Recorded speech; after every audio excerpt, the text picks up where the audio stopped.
right, distinguished guests, ladies and gentlemen, please join me to make welcome Mr. Destiny Amani. Is the president, Nigeria Internet Group, NIG. Just give us a wave from wherever you're seated. A round of applause. Thank you very much.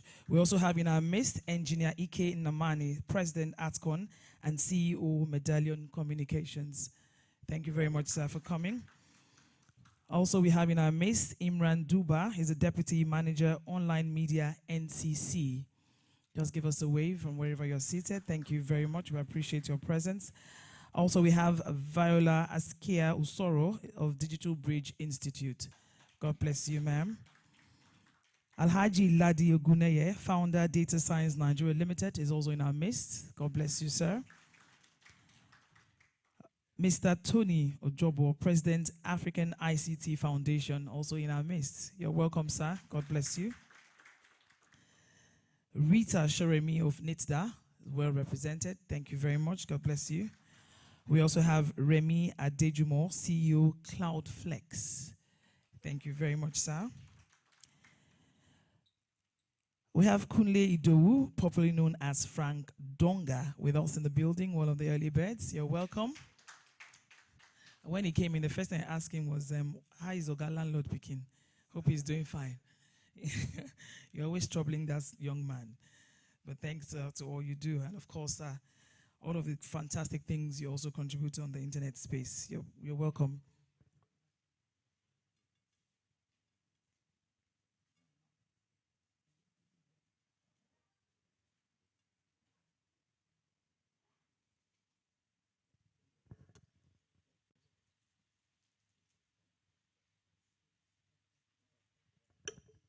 All right, just a quick correction there that Alhaji Ladi Oguneye is the former president of NCS. You're welcome, sir. God bless you.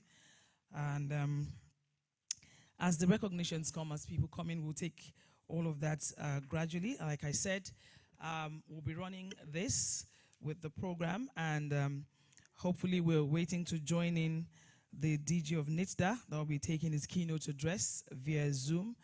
While we're waiting for that to connect, please, I mentioned earlier on that we have the conference code for today, RBH 2021. The RBH is in capital letter, RB and H 2021 together is our conference code for this meeting, so we can connect. Also note that we're streaming live on Digivation YouTube page, Facebook, and all social media platforms, as we understand that in order for us to observe all of the COVID-19 protocols, we had to, connect people via the internet, while we take the limited number that this hall can take. Distinguished guests, ladies and gentlemen, while we await the connection from the DG of NITSDA, let us also note that today we have a crop of panelists that will be doing justice to why we are gathered here today. And like the topic for today states, that, of course, the World Wide Web, creating opportunities for a new African digital economy, is actually apt. And the speakers, of course, I trust will be doing justice to that when the time comes. We'll also be taking goodwill messages, and in no time, within a space of 2 hours or less, depending on how much we're able to control our time, we'll be out of here fully loaded with all of the information that I'll be getting here today. Guests, ladies and gentlemen, you're welcome once again. My name is Louisa Olani. We'll take some music while we wait to connect with the DG of NITSDA. Thank you very much.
All right, all thanks to the internet, we can connect to people from wherever they are across the world, and this morning is not an exception as Dr. Aminu Lawal, representing the DG of NITDA, Malam Kashifu Inu Abdullahi, he will be taking his keynote address. He actually apologized that he had an emergency to attend to this morning at the National Assembly, and of course, his representative will be doing justice to his speech. Distinguished guests, ladies and gentlemen, please let's take a listen to Dr. Aminu Lawal as he reads out the DG's speech via Zoom. Thank you. Please, a round of applause for him. Can you hear us, sir? Thank you. I can hear you well. Can I go ahead? Thank you very much. The DG NIMSI, Engineer Aliu Abdulaziz, the Professor Mohammed I Ajia. guess he has started reading. We can't connect to you yet, so just hold on a bit. We're trying to sort it out here. Yeah. Okay. Please say something. Can you hear me? Yes, I can hear you loud and clear. Okay. All right, the floor is yours, sir. Thank you very much. The DG NIMSI, Engineer Aliu Abdulaziz, President CEO Digital Bridge, Professor Mohammed Ajia, MD CEO Backbone, Professor Muhammad Bello Abubakar, all other important dignitaries present. Good afternoon or good morning. I would like to apologize on behalf of the DG, who was supposed to be with you. All preparations have been made for him to deliver his keynote, but being a chief executive, another emergency call. So I'm here to deliver his keynote, and it goes like this. I'm highly delighted to attend this important event to mark the World Wide Web Day. The theme of the event, creating opportunities for new African digital economy for this year's celebration, is apt and timely. In important events like this, we can reflect on how Nigeria and Africa at large have used the web to create opportunities for the citizenry. Since the invention of the Wide Web 3 decades ago by Tim Berners-Lee, it has revolutionized our ways of life. The World Wide Web is one of the ways people access the information on the internet. Its positive impact on humanity is invaluable. This impact ranges from governance, agriculture, job creation, businesses, healthcare, education, to mention a few. Ladies and gentlemen, let's imagine our life today without the web. The opportunities created by the web in driving the digital economy are enormous. According to the International Finance Corporation report, the African digital economy future is valued at $180 billion US. Similarly, according to McKinsey, the digital economy in Africa is expected to grow to over $300 billion US by 2025. The World Economic Forum also predicts that over 60% of the world GDP will be digitized by 2022. And that within the next decade, digital platforms will be used to create close to 70% of the new value. The web plays a crucial role in achieving all these projections. Realizing the importance of this opportunity, the Digital Economy Initiative for Africa aims to ensure that all businesses and governments in Africa are digitally enabled by 2030. The web is the backbone of the digital economy. It has changed our business models and products, and it serves as a pathway to opportunities in the digital economy through connectivity, data, and digital platforms. Connectivity ensures that value is created and captured. It also ensures global access to products and services 24 hours a day, 24/7 in the digital economy. Through the web, digital data continue to drive the evolution of the digital economy. The web provides access to massive volumes of data used for analysis for virtually every aspect of our lives.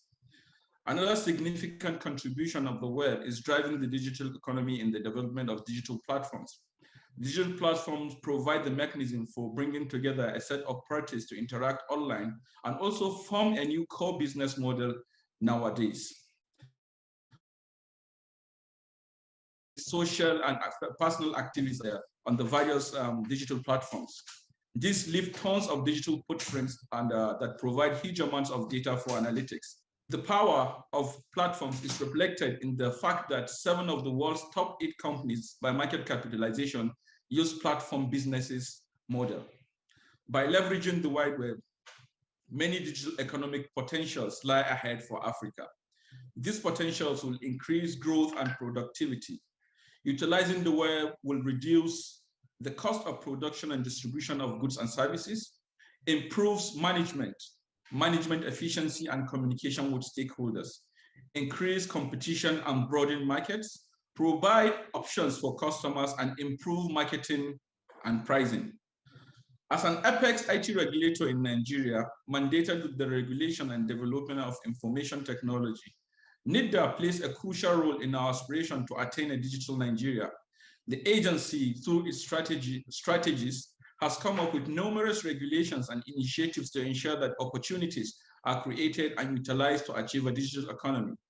Some of these initiatives are encouraging a free domain registration for public institutions through NIRA, facilitating digital literacy training and awareness, digital content creation and indigenous language translation, effective digitization of government services as well as other e-services for the public sector, deployment of IT intervention projects that facilitate digital literacy and skills development, development of Nigerian government enterprise architecture and Nigerian e-government interoperability framework, funding capacity building and innovation initiatives to facilitate digital jobs creation, and also to deal with emerging technologies, the establishment of National Center for Artificial Intelligence and Robotics.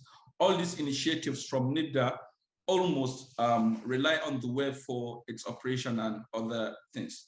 At this juncture, I want to say a special thank you to the Center for Cyber Awareness and Development, CECAD, for organizing this celebration. As I heard from Dr. Baero, it's first of its kind. We hope the celebration will provide an avenue to appreciate the impact of World Wide Web on growth in different aspects of our digital lives and further explore the technology to create more opportunities in our pursuit of achieving a digital Nigeria and Africa at large. Thank you for your kind attention.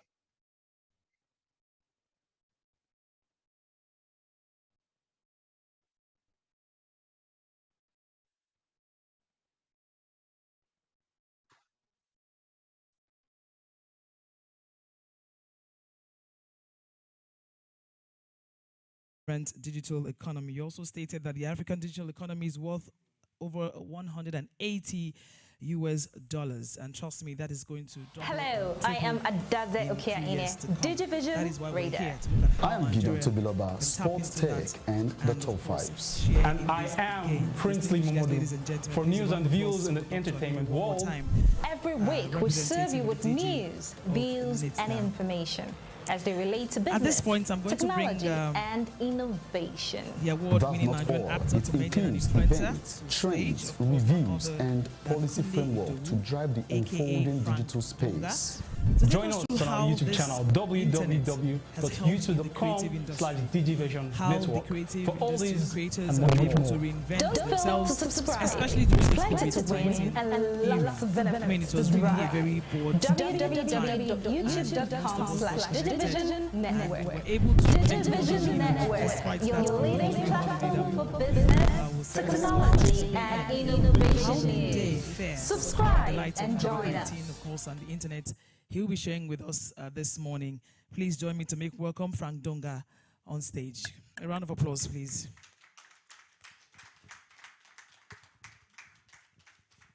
Thank you very much, man.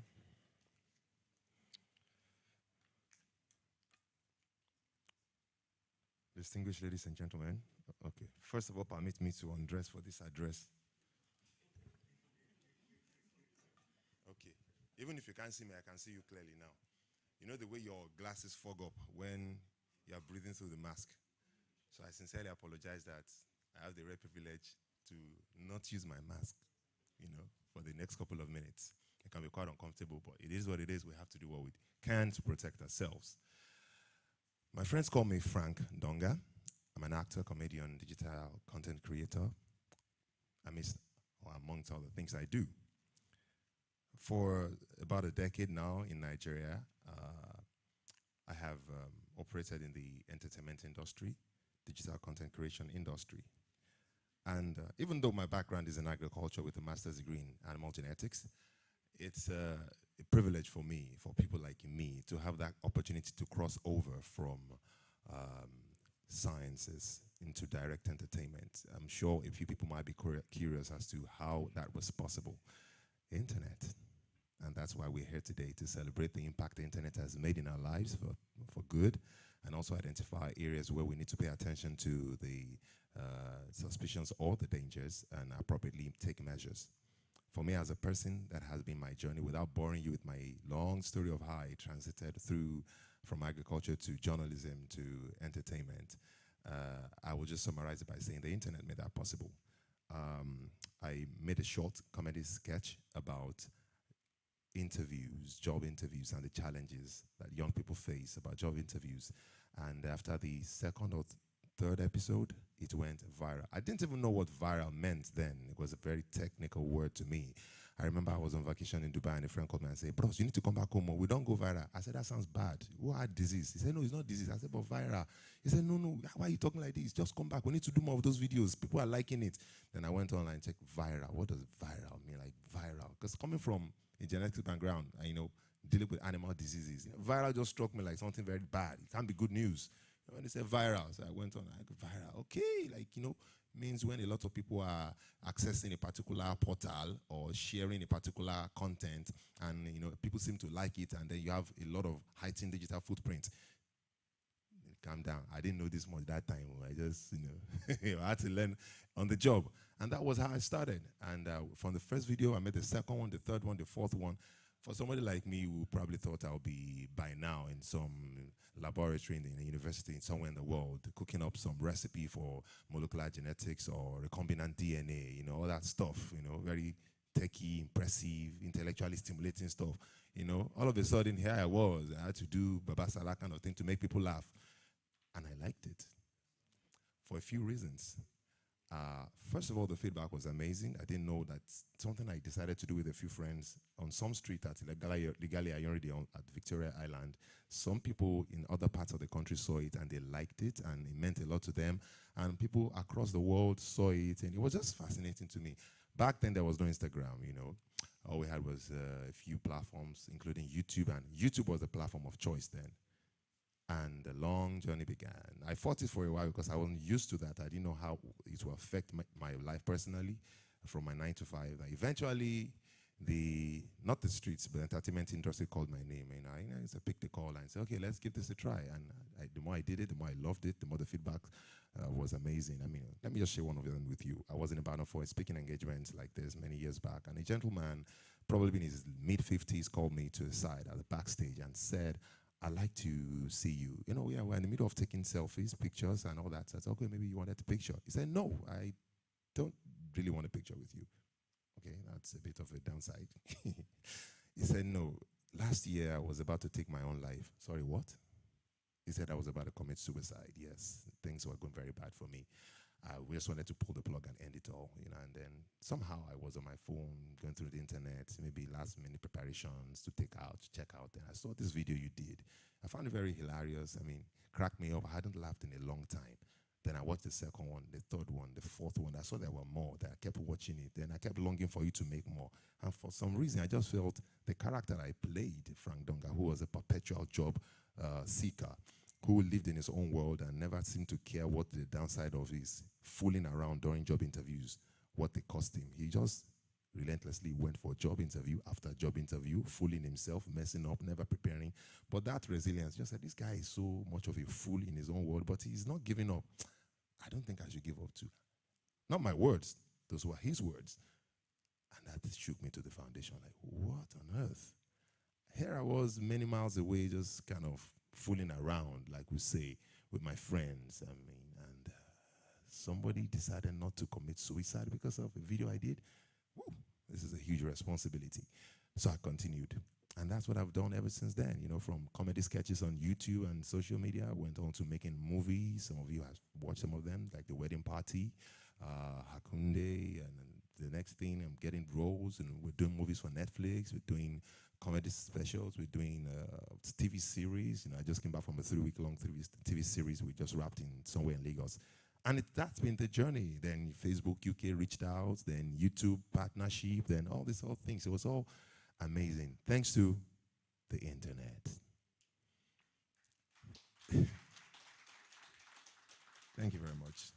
And I gave you a brief background of where I'm coming from academically. Someone like me wouldn't naturally find it that easy to get into that field if it wasn't for that internet and the opportunity. I mean, you would have to wait a long queue because you probably will start with carrying cables, doing PA before you get into the, you know, role of being tried on screen.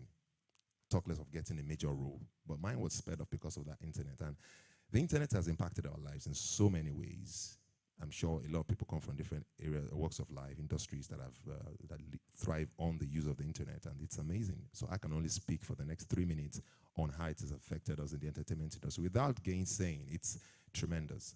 When you literally can sit down in Lagos in your house, make a movie, put it online, and make hundreds of thousands of dollars without leaving your sitting room. Yes, I've done before. Wait, I didn't say I've made hundreds of thousands of dollars. So, because now super easy go talk, now FIRS go. The FIRS, if you are listening, now joke.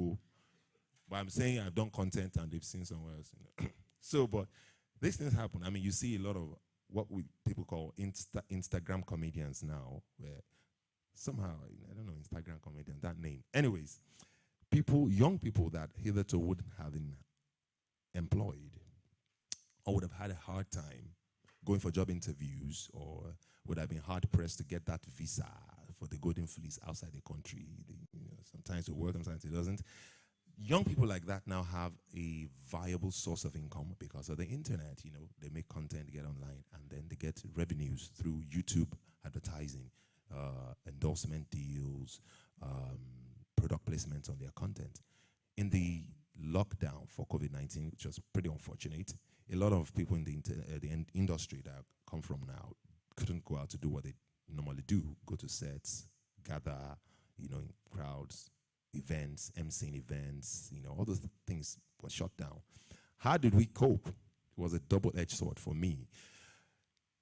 The people who were used to making content by themselves already explored that opportunity to grow and expand.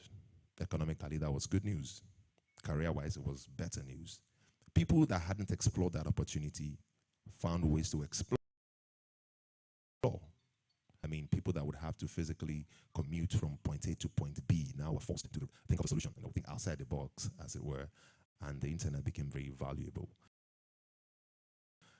Also, a lot of people were depressed. You know, we have different reports about domestic violence, depression, this and that. That's why it's fear, you know, across the world. People couldn't travel for medical treatment.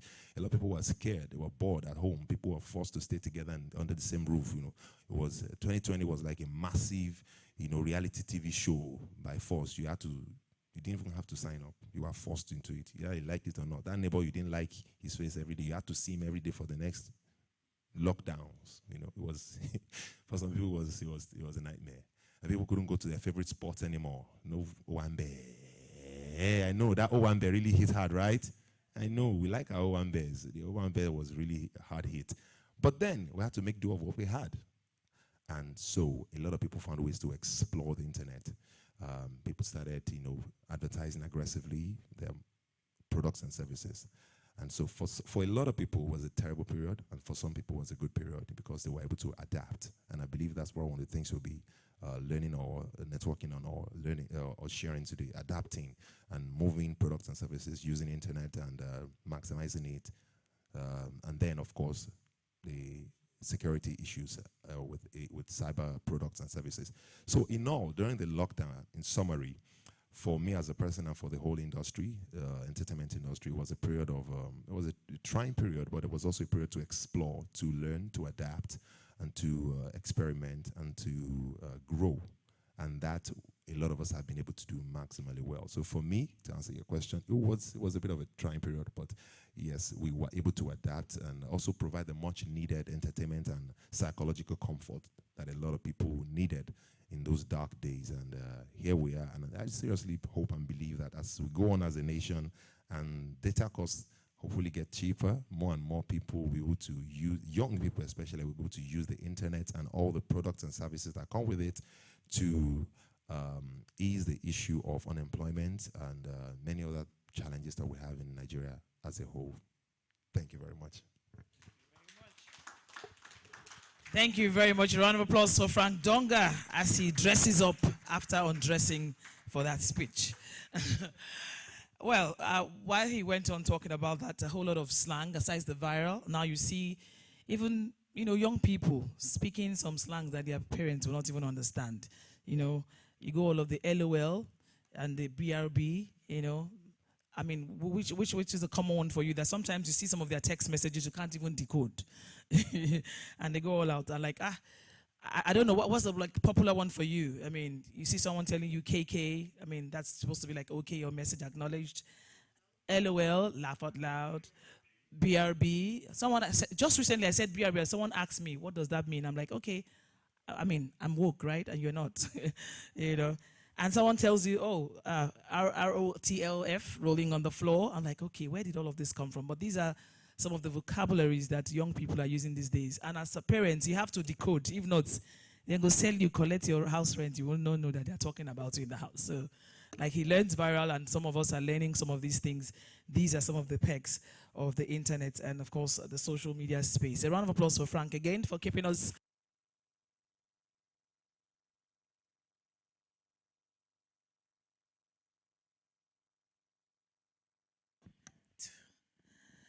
All right, so I'm meant to understand that we have a whole lot of participants online, and I'll try and go over it as much as time permits me. In a special way, please, can just give us an internet wave from wherever you're watching us from. Abdul Kadril Apokagi. We also have Abiola, Adebayo, Abejide, Mohammed. We have Ahmed Alex Omar. Thank you very much from wherever you're watching us from. Ajibola Abiola. We have Akufe Jonah, Aro Leo, Babatola Adeyemi, Blessing Kure, Chidi Okpala, Chijoke AK, Confident Stavely, welcome ma'am, David Barrow Thomas, Femi Abugo. We also have Green Spring Communications Limited. Thank you very much for joining us. Hadiza Umaru, Jimo Abdulmajid Okaka, Justice Egu, Kayode Meyambe, King James, Maria Menebo, Mohammed Rudman, thank you for joining us. Suzette Uke, Obatuga Elisha. Please want to note that for all of the participants online, you can also join us in the session, sending your questions. We'll be taking everything, and you're participating even if you're not with us physically. That's one of the beauties of the internet. We welcome you and we say thank you for joining us via wherever you're watching us from. Remember that you can stream live on YouTube. It's youtube.com/Digivation Network TV.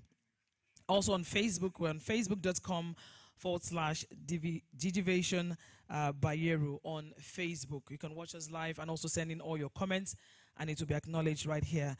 While this speech was going on, we had Mr. Femi Williams walking as a former GMD Chams PLC. Just give us a wave. Thank you very much, sir. God bless you. We also have CEO, New Waves Ecosystem Limited, with us in the building. Thank you very much, sir. Owner of Connect Platform, also with us. We have Mr. Remy Nweke, Editor-in-Chief, IT Realms Group. Thank you very much, sir, for coming. A round of applause for him, please. Just wave us. Mr. Fataya Kinshola, Rep of MDCEO Galaxy Backbone. You're welcome, sir. Thank you very much for joining us. We'll take the recognitions as they come. Quickly, we're moving over to goodwill messages. We'll take goodwill messages. We're trying to work with time so we can still meet up with the time appropriated for this event. And of course, in no particular order, please join me to make welcome Mr. Femi Williams, is a representative of the President of the Nigeria Computer Society, Professor Shudia Adeshina. A round of applause for Mr. Williams for the goodwill. Thank you very much. Good morning, ladies and gentlemen. To extend the jargons online again, when somebody says RIP, what does it mean? RIP, what does it mean? Are you sure? That's the local one. RIP is to pull things apart, all right? Good morning, ladies and gentlemen. I'm not supposed to be the one to do this one because we have one of the founders of the industry, one of the founders of the profession, the former president of the Nigerian Computer Society in the room, Alhaji Ladi Oguneye. Please help me give them a clap. These are fathers that labored hard for the industry to be what it is today. We salute you, sir. I bring good tidings from Mr. Professor Adesina Shodia, the current national president of the Nigerian Computer Society. We just finished our national conference in New York, and everything is all around the same thing, WWW, the internet space, and how it has impacted, revolutionized everything around space in Nigeria today. And we have some of our regulator NIDA here today. So Professor Adesina Shodia and the National Executive Committee wish to congratulate Digivation and thank you for this show, recognizing that this platform exists, and it has made the biggest impact to mankind and to our world in the last few set of years. So we are up to the task. We are ready to exploit the opportunities that are there. We are ready to face the challenges that it will pose, because with every opportunity there are commensurate challenges. As some people are thinking about to use it for good things, some people they're also thinking about how to use it for bad things. That makes the world balance. Abi? Okay. So from Professor Adesina Shodia, he has asked me to congratulate Dr. Vairo and the entire Digivation team for the good job you are doing here today. Congratulations. Thank you very much for that short and precise goodwill message, and we'll say congratulations on the successful event you had in New York National Conference. We also send our regards to the President. Up next on our goodwill message, we have the President of DBI, Engineer Professor Mohammed Ajia. Of course, the goodwill will be taken by Viola Askia. A round of applause for her, please.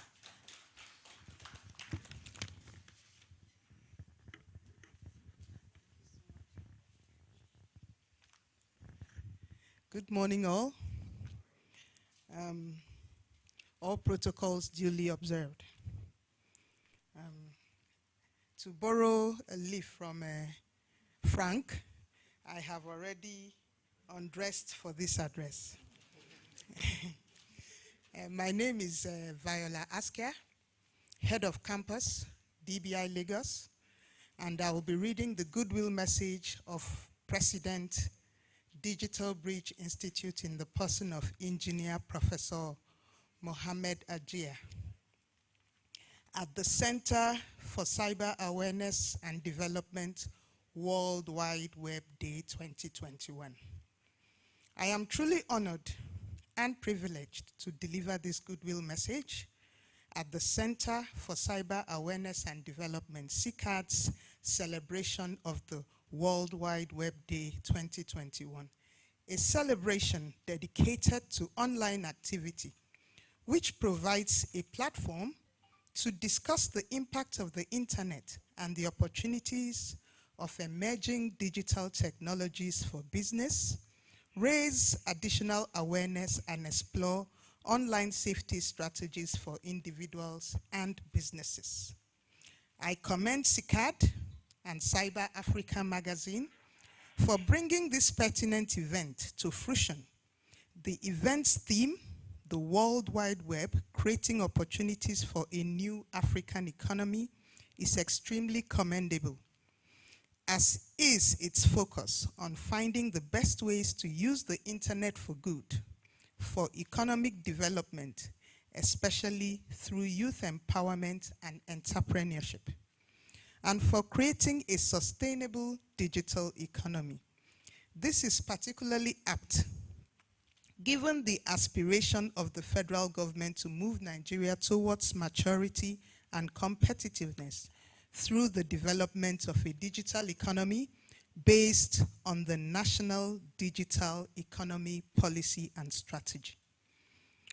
With the biggest economy in Africa and one of the largest populations of youth in the world, Nigeria is well positioned to build a robust digital economy that can transform the country's socio-economic landscape.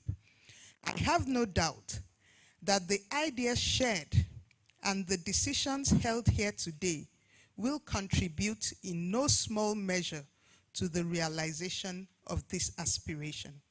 Incidentally, the development of a robust digital economy through ICT training for youth empowerment and enabling digital entrepreneurship is one of our key areas of focus at Digital Bridge Institute, established by the Nigerian Communications Commission to build human capacity in ICT and telecommunications.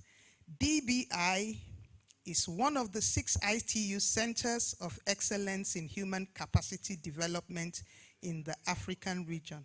From its 4 operational campuses in Abuja, Lagos, Kano, and Yola, the Institute offers a wide range of courses and programs in areas including telecommunications, digital literacy, cybersecurity, e-governance, networking, project management, data analysis, software development, emerging technologies, and much more. Once again, I would like to welcome our esteemed guests, speakers, presenters, panelists, and participants, and congratulate CECAD and Cyber Africa magazine for organizing this inspired event. Thank you so much for your attention. Thank you very much. Thank you very much for that. Still on the internet jargons, I told us earlier on that we can connect to the internet right here so that we don't go FOMO. I mean, I just learned that FOMO is fear of missing out, right? We'll get to that as it comes. A round of applause for DBI again for that fantastic one. Up next is the president of ATCON, Engineer Ikechukwu Namani, for his goodwill message. Please, a round of applause for him, please.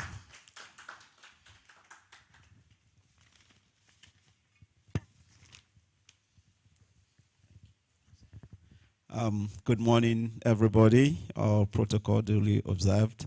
ATCON, for sure, is a big supporter of this event because if you notice, the membership of ATCON cuts about 9 different subgroups. That covers all mobile network operators, fixed line, infrastructure providers, ISPs, value-added service providers, equipment manufacturers and vendors, telecom and ICT consultancy. And one common key part of all these subgroups is that we all depend on the internet to operate. So this event is one over the years we've always participated in and we've always supported. And as GSM is even celebrating 20 years in Nigeria later this month, there is no better time than this to have this event. I'll be speaking a little bit later in one of the panel sections, and that's when I'll really take time to discuss my take on this event. I don't want to overlabor it. Thanks, and congratulations to the team. Thank you very much, sir. It's always a pleasure to listen to you. Up next, last but not the least on our messages this morning, we have Professor Mohammed Bello Abubakar of Galaxy Backbone. He'll be represented here. Please, can we have a goodwill message from Galaxy Backbone? A round of applause for Galaxy Backbone. Do we have the representative here? Oh, he just had to step out a bit. Please also note while we're waiting for him to come, we have a Nigeria Cybersecurity Survey 2021. This document was given to us.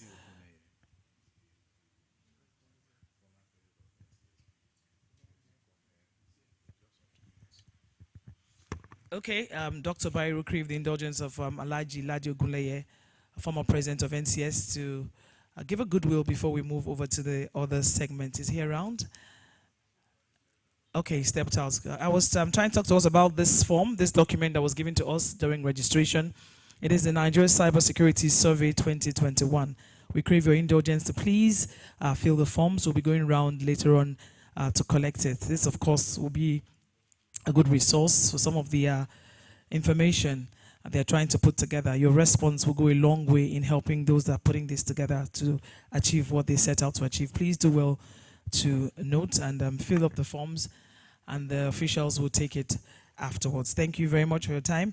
While we wait for Galaxy Backbone and our other guests from Alaji Ogunleye, please let us also note that the panel discussion, of course, will be taking center stage, and there we'll be talking in depth on the theme for today. We also want to appreciate all our participants watching us online via all the social media platforms, YouTube, Facebook. We appreciate you, and we say thank you very much for coming. I'm meant to understand that the president of NIRA, Mr. Mohammed Rudman, will be speaking to us via Zoom when it's time for him. But sir, we called you earlier on. Please, a round of applause as you take your goodwill message. Please, let's appreciate. Thank you very much.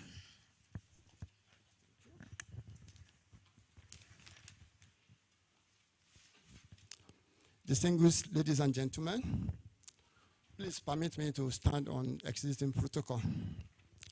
I'm standing in for Professor Mohammed B. Abubakar. He has extended his greetings and also congratulate the organizer of today's event. As we all know, the introduction of World Wide Web has revolutionized the application of computer and the internet. Through World Wide Web, we've been able to have access to a lot of benefits, either from the sharing of information, access to people across the world, access to a whole lot of information, and so on and so forth.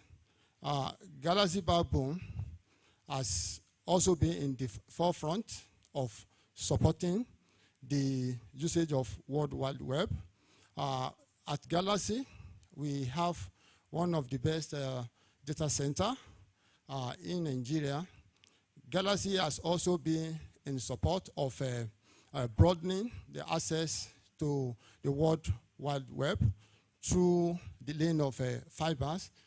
And again, Galaxy has also been in the forefront of adopting international best practice in delivering IT services that it is known for. So without taking much of our time, I want to, on behalf of our MD and the entire management and staff of Galaxy Backbone, congratulate the organizers of today's event. So we thank you. Thank you very much, Galaxy Backbone, for those messages. We appreciate you. Of course, up next we have Alaji Ladi Ogunleye. He's the former president of the NCS. We invite him for his goodwill message. A round of applause for him, please.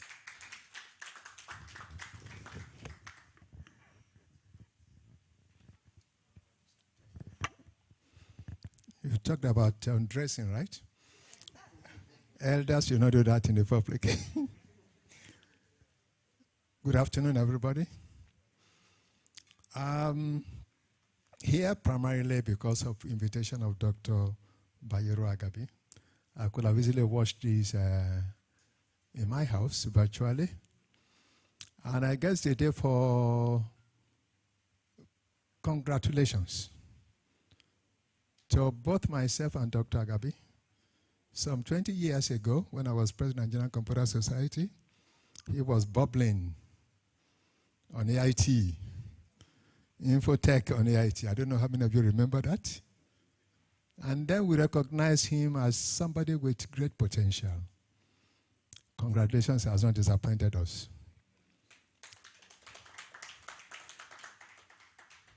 And for us that saw that in him then, I guess we should congratulate myself for that, and some of my colleagues in Nigerian Computer Society who saw in Infotech on AIT a medium for us to learn.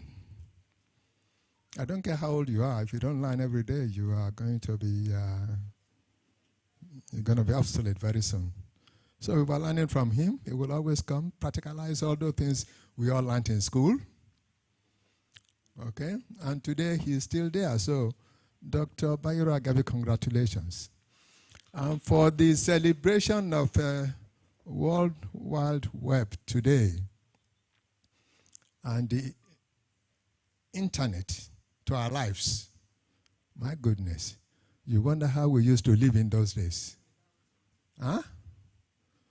And it's a good thing that Nigeria is catching on as well. I was telling somebody outside, in the banking sector, the leverage of IT that we do in Nigeria is one of the best in the world. Okay? We take it for granted. Use your POS anywhere. Before you leave the place, you see an alert. If you're going to get that in the US, you have to pay a lot for it. We take it for granted. Okay? And many, many, many areas like that. So all we want is for government to please give us more availability of the infrastructure of the internet. Give us more broadband so that wherever you are in the country, you're able to access the internet and make contributions. Thank you very much and congratulations. Thank you very much, sir. Talking about internet availability, of course, we're at the center of it all, where some of these things will enable us. Even the latest has to do with the National Assembly talking about how we can vote from the comfort of our homes. Of course, if we have all of this sorted out, we won't be queuing, and there won't be need for them to be sharing tin tomatoes to people on the street to come and vote. So just sit there and do their stuff. Maybe, I mean, just maybe, they've actually not really trusted that medium so much. But of course, it has come to stay, the World Wide Web, and we just have to take advantage, which is why I'm looking forward to the presentations that will be done here today. Without wasting much of our time, we're going to move quickly to the keynote remarks. I'm meant to understand that most of our speakers will be talking to us via the internet. They are watching us online as we speak. We have virtual speakers, Mr. Olatayo Oladipo Ajayi, the country manager, Infobip, represented by Irene Mije, Enterprise Accounts Manager, Infobip Nigeria. Also, Confidence Stavely, Executive Director, CyberSafe Foundation, will also be joining us virtually. But quickly on a keynote remark, first off, I want to call on Mr. Remy Adejumo, he's the CEO, Cloudflex. A round of applause for him, please.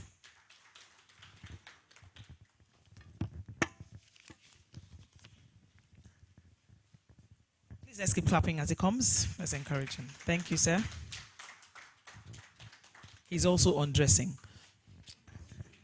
Thank you very much. Good morning, everyone. I want to give the standing on existing protocols, first of all, before I forget. I want to talk about the World Wide Web from my perspective. I run a cloud company here in Nigeria. We've been running for about 6 years.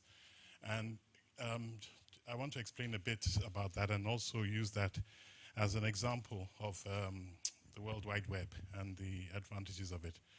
So when I say I run a cloud company, what we do is we provide infrastructure as a service. What do I mean by that? What I mean is that we provide virtual servers in lieu of you installing your computers in your offices. This is the most popular companies that provide this in the world are AWS and Azure. AWS has 40% of the market, Azure has 17%. And then you've got people like Google Cloud, Oracle Cloud, and things like that, and IBM Cloud coming up behind them. When you see, you look at it from their perspective, and that there's a huge growth area in terms of cloud companies and things like that in the world, and you look at Nigeria, we need it more than them, because one of the key things that we have as a problem is our power problem. So I was just thinking about it as I sat down, and I thought, you know, the events and the issues in Nigeria has made us individuals. What I mean by that is that the problems of power means everybody tries to sort out their own power. The problems of water means everybody tries to sort out their own water. But when you look at it from a computing perspective, computing pushes more towards collaboration, and that is one of the missing ingredients for growth of technology in Nigeria. We don't do enough collaboration. And when you think from the context of collaboration, what we do and the service we provide provides an economy of scale. So because we provide virtual computers for you, and that is in lieu of you doing it yourself, we can do it much cheaper than you can do it yourself. I mean, the people who know best tell us that you have a total cost of ownership savings of up to 70% moving to the cloud rather than doing it yourself. So when you think in terms of that, but because of the way we think in Nigeria to say, look, I need this done, I'm not going to wait for anybody, I do it myself, rather than that collaborative spirit and then taking advantage of the economy of scale. So it's like if everybody in this room wanted to do something, it's cheaper if we do it as one rather than each individual trying to do things themselves. That's what I mean by that economy of scale. And I think that's such an important concept for us to understand. And if you look at it, that's what the whole philosophy of the World Wide Web is about. It's not owned by anyone. It wasn't set up for any particular person's gain. But today we all take advantage and we profit from it by the fact of its existence. So when you look at it, without the World Wide Web, we wouldn't have the growth of cloud and what we have today. And the essence of it and the benefits of it is that for people, it makes the world smaller. So when you look at it both on a personal and global scale, it means that we get information, we get things done from across the world. I think the last year of the COVID, and as somebody had said, our enforced holiday, showed us the advantages of it. Can you imagine what the world would have been without the World Wide Web in the fact that we were confined to individual countries? Look at the growth of Zoom. That sits on top of that whole infrastructure to say we can talk to people, even our loved ones that were not close to us. We were kept up being able to keep in touch with them by this medium that's there. So when you think of all the aspects of it, I think this is one of the most important facets, both of technology, of life, of our well-being, and of our social interaction. And it's really, really important to understand the significance of today and this celebration, that this is one of the foundations of our well-being and the growth of humanity, that we have something like this available that gives us a lot of tools and things that we can use in there.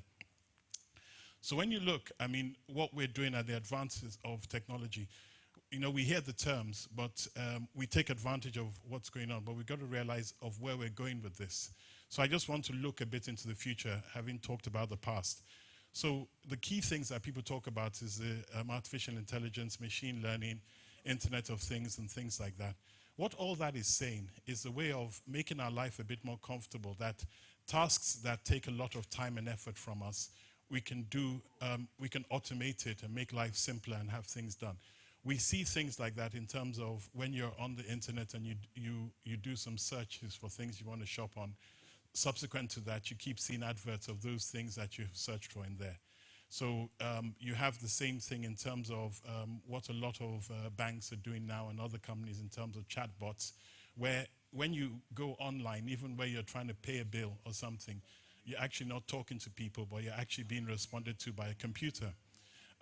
I personally have been enamored, and I use the Amazon version of the artificial intelligence machine learning in terms of Alexa, and I enjoy Alexa quite a lot. It's a little device that you connect to the internet. What I use it for when I'm working, I can listen to any radio station or listen to things that I want to hear. I can ask information, the weather, set an alarm, and everything is done by voice activation. I mean, one of the ones I found rather interesting is that you can even create like a shopping list. And also, because we don't have that sort of advancement of our e-commerce, we've not got there, but we are doing a good job in the e-commerce thing in terms of Konga and Jumia and what they're doing. But what you have is you have a situation like where you can create a shopping list and you can just talk to your Alexa device and you can order things and have it delivered without any physical interaction. So it's fascinating. And when one of the things I've been doing over this past year is a reflection of looking at the different times, what it was like in my childhood, what it was like at my time in school, and what it's like now in terms of the facilities we have and the ease of doing things. One of the ones that I found actually quite amazing was during the lockdown, my computer crashed. I use a MacBook, and I went online to order a new one. And at the time I was ordering it, it was 1 o'clock American time, and I placed my order. I used my card to pay for the computer, and the computer was meant to be delivered to the shippers for me. And I notified the shippers to please expect my computer. They told me that it would be delivered on the same day. I was amazed that, and they gave me a time slot that it would be delivered between 2 p.m. and 4 p.m., and this was 1 p.m. when I was ordering it. This computer was delivered at 1:20. It took 20 minutes from the time I placed my order for it physically to be delivered from from whichever the nearest warehouse to my shippers. So my shippers got my box in 20 minutes. I was actually quite amazed at the ability of that technology. And for me, it just tells us of things to come, that if we use technology properly, even in this part of the world, it can make our lives so much easier, and it can benefit us in so many ways. So I think the things that are not lacking in that, and I think these are things that will be discussed in the panel in terms of what are the sort of hindrances, what are the things that are not allowing us to take full advantage of the World Wide Web and to benefit from it in such ways and to be able to make our lives easier. And it also makes our lives cheaper so that we're able to do things faster, cheaper, be able to compare, even be able to find things. I mean, I use the World Wide Web to find things, to find people, to look for places. I mean, if I'm looking for something particular, I mean, like now, even I use Instagram. If I'm looking for something particular to eat or something that I like, I go on Instagram and I can find a vendor that does the stuff that I do. So you find something like 10 years ago, you were not able to do that, but you're able to do things like that now. So for each and every one of us, whatever our particular sort of needs or comforts are, there are things available that we can use such platforms to our benefits and to be able to do things like that for ourselves. Thank you very much for listening. Thank you very much, Mr. Remy Adijum of Cloudflex, for that. He spoke about the philosophy of the World Wide Web that is not owned by anyone, but is beneficial to all. And of course, the magic of you getting your computer in less than 20 minutes is really fantastic. But the downside of it, you know, these days we get to see what you ordered versus what you got, especially for females. If you're in the house and you've been affected by that, let me see your hand. You see a beautiful thing on net, and of course you pay and do all of that, and when it gets to you, it's nothing like what you ordered. But that's part of the fun anyway. The good thing is that, yes, we can shop and do everything at the tip of our fingertips. Thank you very much, Mr. Remy, for that. Up next, so we'll be taking a next keynote remark via the internet. Mr. Mohammed Rudman is on standby to connect to us.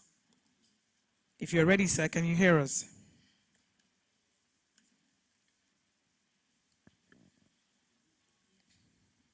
We also the country rep, Mr. Olatayo Ladipo Ajayi of Infobib, also on standby to give us the keynote via Zoom.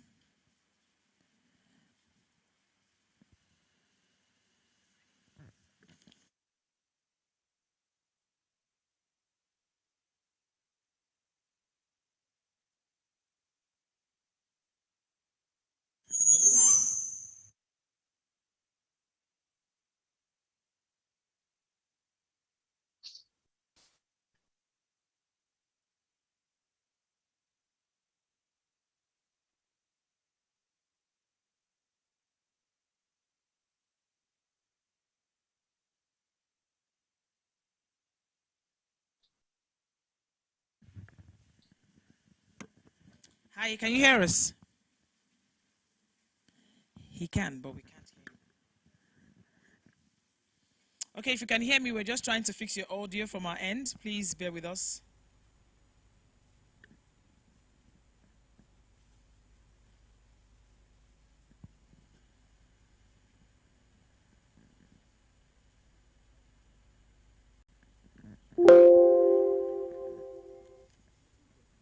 Please say something. Can you hear me, Mr. Rudman? Say something.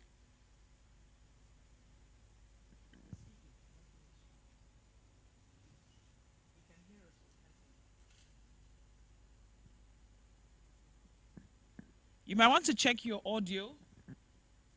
We can't hear you, but it seems you can hear us. Say something.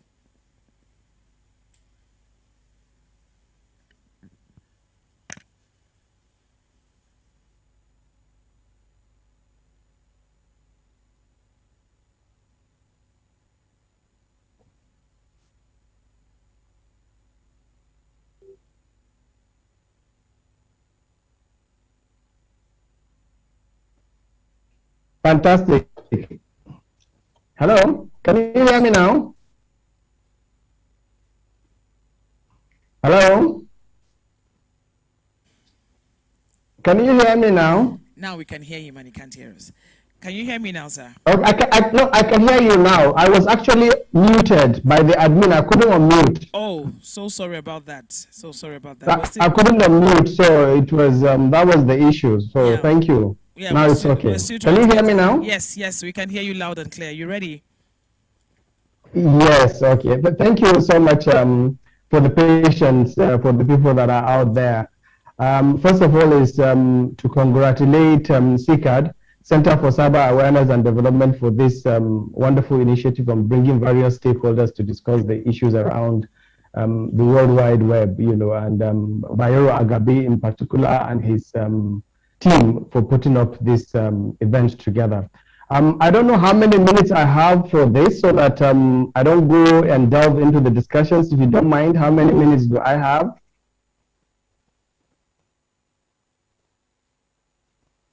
Hello? So that I'll be guided. 5 minutes, 5 minutes. Oh, 5 minutes, yes. Okay. Thank you. I'll try and round it off in 5 minutes. Thank you. For me, you know, most of the speakers have mentioned so much opportunities that were unlocked by the World Wide Web and by the internet in general. And usually, you know, in discussions like this and in this fora, I think we need to find a way to focus on what are the real challenges that are facing us here in Nigeria right now, and how do we use technology to address those issues. And as you know now, we said we're living in a VUCA world. The VUCA world stands for volatile, uncertain, complex, and ambiguous world, where things are really upside down. Most of these things are caused by so many different factors. But in Nigeria in particular, for example, the government have identified 9 areas of focus by the Buhari administration. And if you narrow down the 9 areas of focus, are usually 3 priority areas: the economy, the security, and the fight against corruption. So if you narrow down these three areas of focus, there is a common denominator between these 3 areas of focus of government. The economy, for example, how do you boost the economy? You need productivity.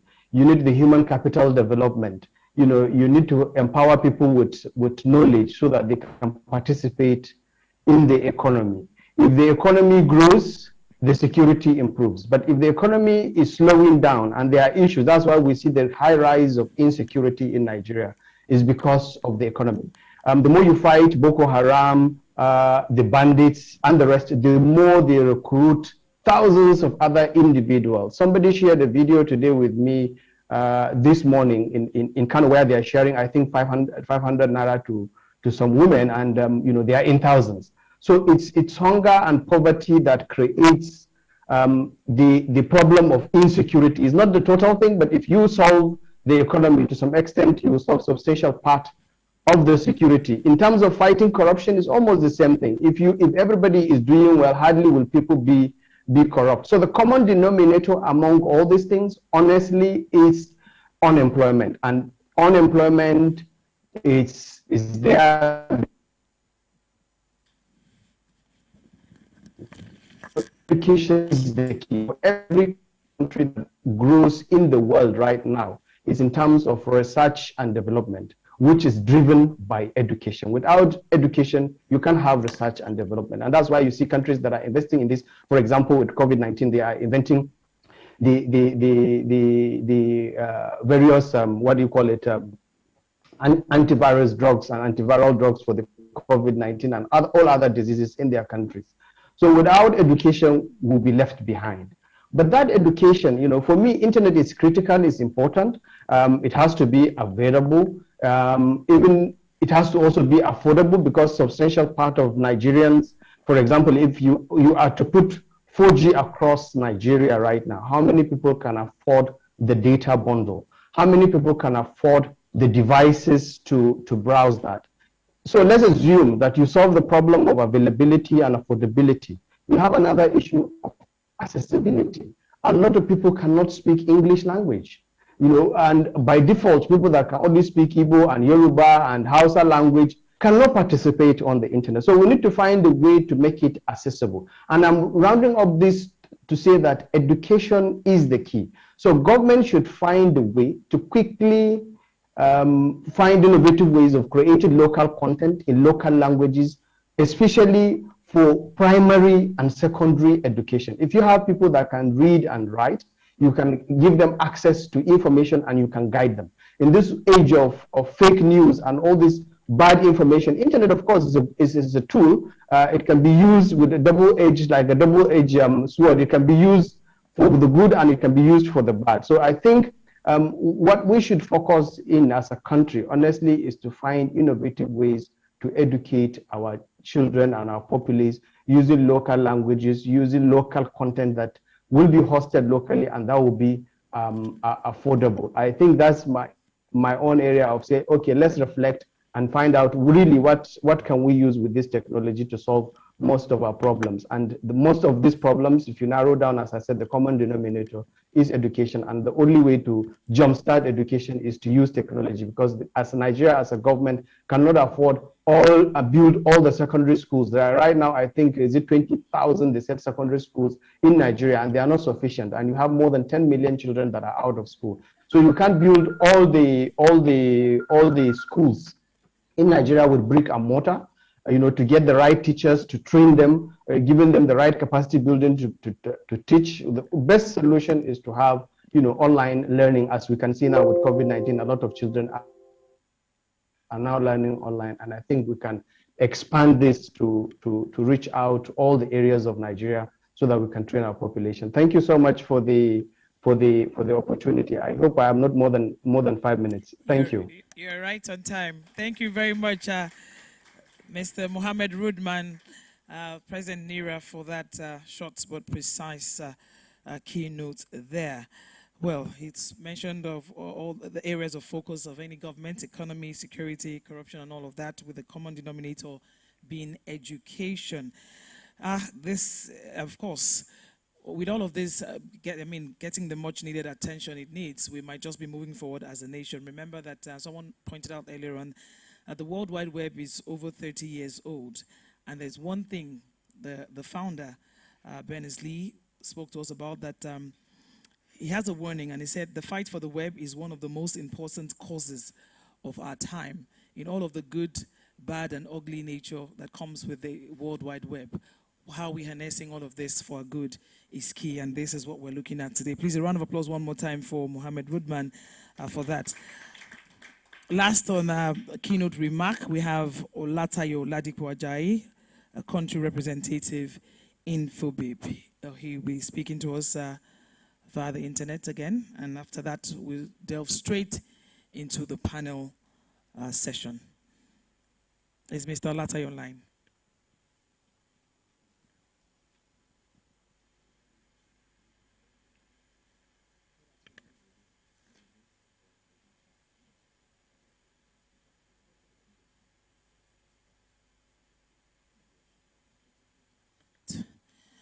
Okay, while we're waiting to connect with Mr. Olatayo, please join me to make welcome Mr. Tokumbo Smith. Is an advocate data privacy that is in partnership with NIDA. Just walked in while that speech was on by Mr. Mohammed. Please, a round of applause. Thank you very much, sir. God bless you for your presence. Is Mr. Olatayo ready?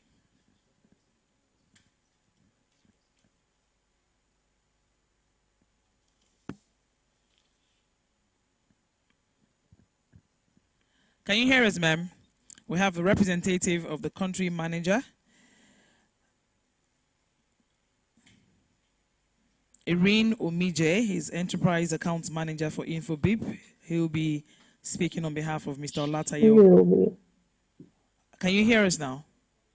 Yes, I can. Okay. All right. Good morning, everyone. I just want to turn on my video so that you can see my face, but I have a presentation to share.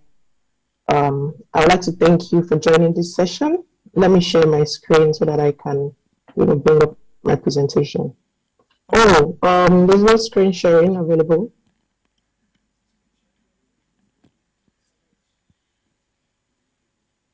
Yes, it is.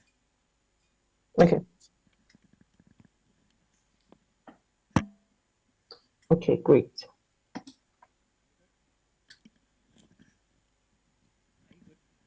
Please go ahead.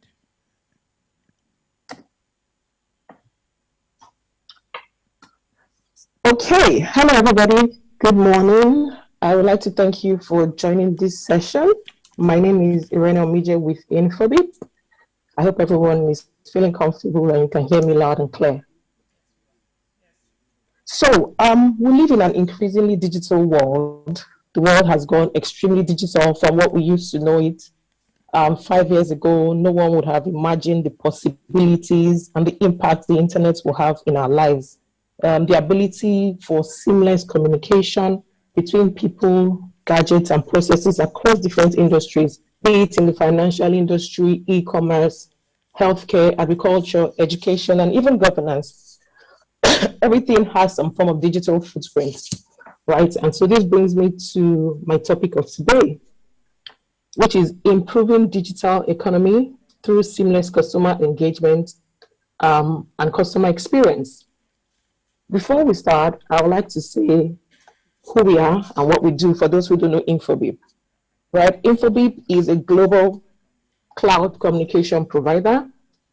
We provide omnichannel platforms that enable organizations to communicate with their customers across different channels, be it SMS, email, voice, chatbot, WhatsApp, even across social media platforms, Instagram, Facebook Messenger, and whatever you. To be able to deliver consistent customer experience in a fast, secure, and reliable way through customers' preferred channels. And some of the benefits of the solution we provide in this digital age is reach. We provide channels that everyone uses on their mobile phones. We also provide channels that give instant delivery. So depending on the quality of your service provider, you will receive delivery in a matter of seconds. Time critical information like your OTPs or transaction SMS, what have you. We also provide channel of preference. And what that means is the younger generation will probably like to communicate via WhatsApp or chatbots, but the older generation will rather communicate via phone call or SMS. So we provide those channels available to organizations to be able to engage their customers. We also provide channels that give you high open rates. Statistics have shown that most messages are read between minutes of receiving them. So you're able to engage your customer quickly and effectively.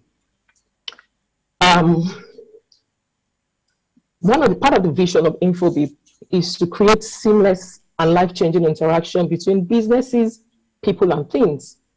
Today, our platform is used by over 60% of the world population, and our connections have reached at least 7 billion people. I can say that everyone on this call today, excuse me, has had to use InfoBip service one way or the other, whether it's receiving an OTP from the bank or your transaction SMS, or whether it's you booking an Uber or getting marketing messages, from the like of them, Domino's and Co.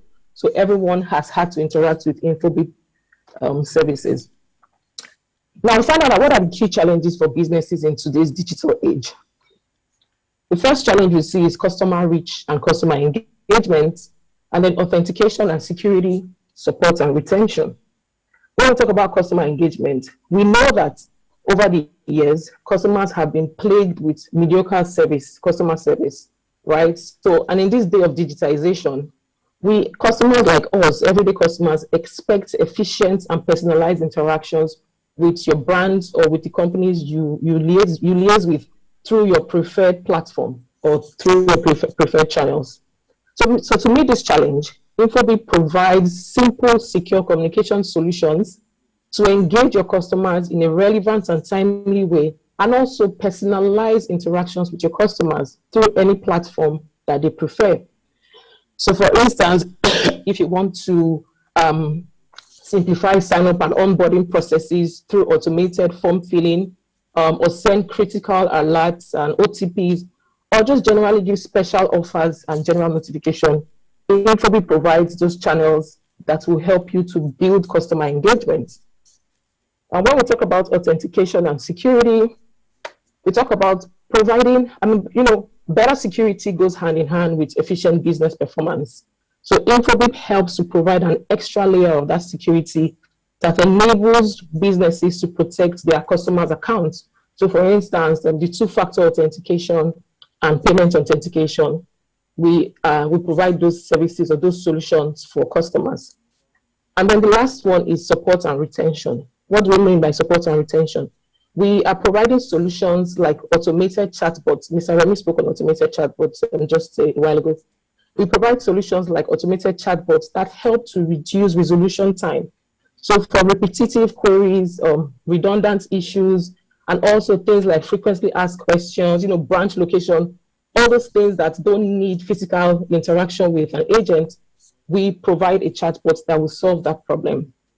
And then also in the same vein, if a customer needs to have a deeper engagement with a brand, say you have some complex queries and you want to speak to an agent, we can hand you off to a digital contact center solution where your agents can sit anywhere, anytime, and provide support through all the popular channels we know, WhatsApp, Facebook Messenger, Telegram, and what have you.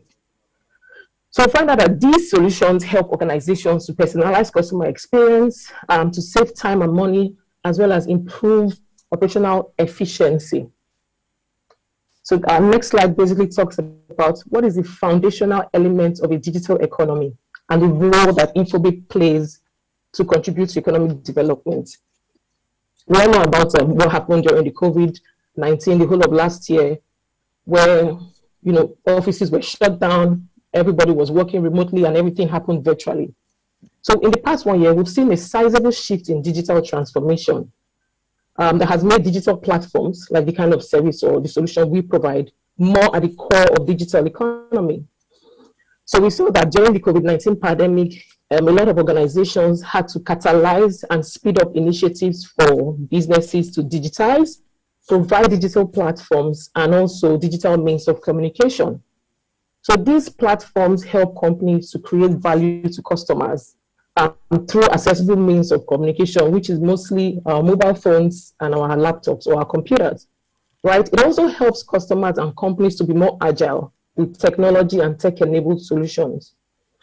So you see that in this entire ecosystem, Infobip stands as a leader and a digital platform provider where we help businesses with a critical part of their digital transformation, the digital transformation journey, so that to ensure continuity in business, even in this virtual and digital age. So we had rapid increase for requests for digital contact center solutions to enable remote engagements with customers and partners. We've also seen an increase in online services in the last 1 year, significant increase in online services. Mr. Remy was talking about sitting down in his home from the luxury of his home and ordering his MacBook. So we've seen retail shoppers sit in the luxury of their homes and shop anywhere in the world and have their deliveries sent to them at their doorstep. Also of significance in the health sector is to note that during the COVID-19 pandemic, the NCDC launched our WhatsApp chatbots to be able to engage Nigerians about all information that had to do with curtailing the spread of the coronavirus. So we see that there are a lot of simple redundant tasks and information that can be automated with chatbots. So not only does it take the workload off your employees or your contact center agents, it also makes things quicker. So ultimately, organizations, companies, and brands need to adapt to digitization to provide a unique customer experience, satisfactory customer service, and allocate resources so that there's more productivity. And finally, on my last slide, I would just like to talk about the biggest user of digital platform in today's age, Uber. We all know about Uber and how Uber has digitalized all interactions end to end at different touch points in the customer journey, right? When we talk about from registration to authentication through SMS, ordering a cab and paying for ride is seamless, easy, and can be done on the mobile phone. So their biggest interface is their app, where you get to book a cab, you choose a destination, and you see your driver. Along the way, you're also able to track and send information through different channels, digital channels, I mean. Also, we see that payment is digital. And after that, you can then leave feedback on their app. Everything from end to end is digital. So this is all done through the power of the internet, technology, and basically digitization. So that's all from here. Thank you very much, everyone. That brings me to the end of my presentation. Thank you very much. Thank you very much, Marino Mije, Enterprise Accounts Manager for Infobip, for that keynote. Well, that being said, they've set the ball rolling, and this time we'll be moving quickly to the panel discussion, where, of course, we'll take it a notch further. And we always implore that while that is going on, questions, recommendations, and comments can be scribbled down. And when the time comes, of course, we'll call for that so that we can all share in the conversation, especially for those watching us online. You can also be part of the conversation. Like I said, I mean, we had to do this so that the bulk of people joining us are doing that online, because we needed to just observe all of the COVID-19 protocols. So please do well to type in your comments in the comment section, your questions, as the panelists deal decisively with the topic on ground. Again, the topic is the World Wide Web, creating opportunities for a new African digital economy. And of course, to do us the honors of delving deep into this in no particular order, please join me to make welcome Mr. Tony Ojobo. He is a seasoned brand communicator, regulation specialist, and public speaker with over 30 years experience in the public and private organizations in the ICT sector. He was a former director of public affairs, Nigeria Communications Commission. Tony Ojobo is the current president of the African ICT Foundation and co-founder of TechX Innovation Hub. Distinguished guests, ladies and gentlemen, please join me to make welcome Mr. Tony Ojobo.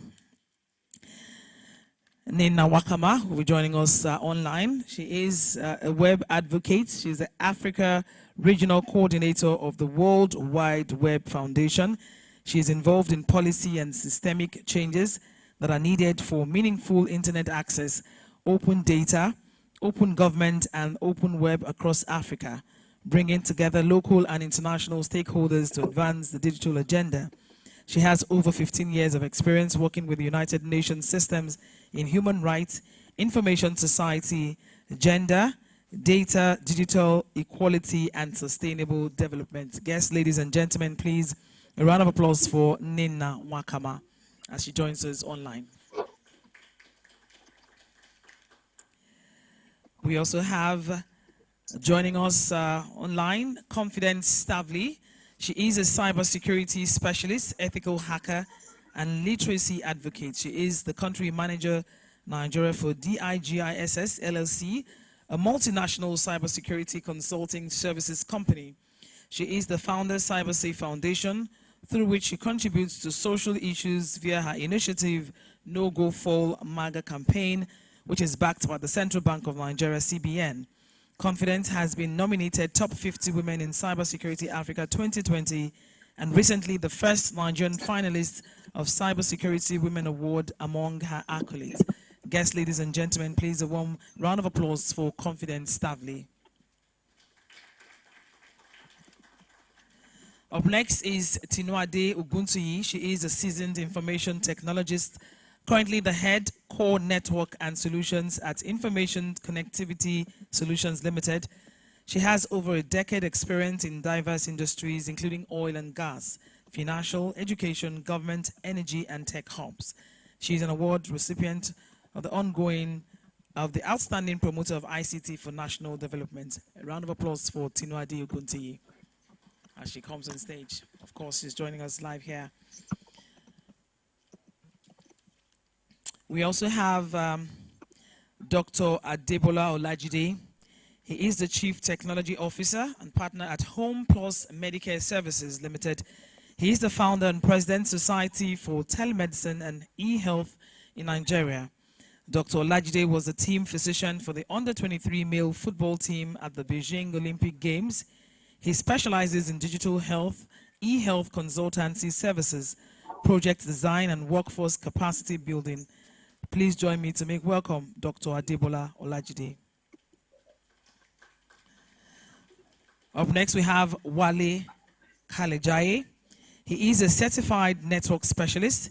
He's the MD CEO of Impulse Technologies Limited, Canada, an alumni of London South Bank University. He has worked at Reuters Financial Software and has more than 25 years experience in design and implementation of network infrastructure. He is the initiator of Nigerian think tank group NTTG Worldwide.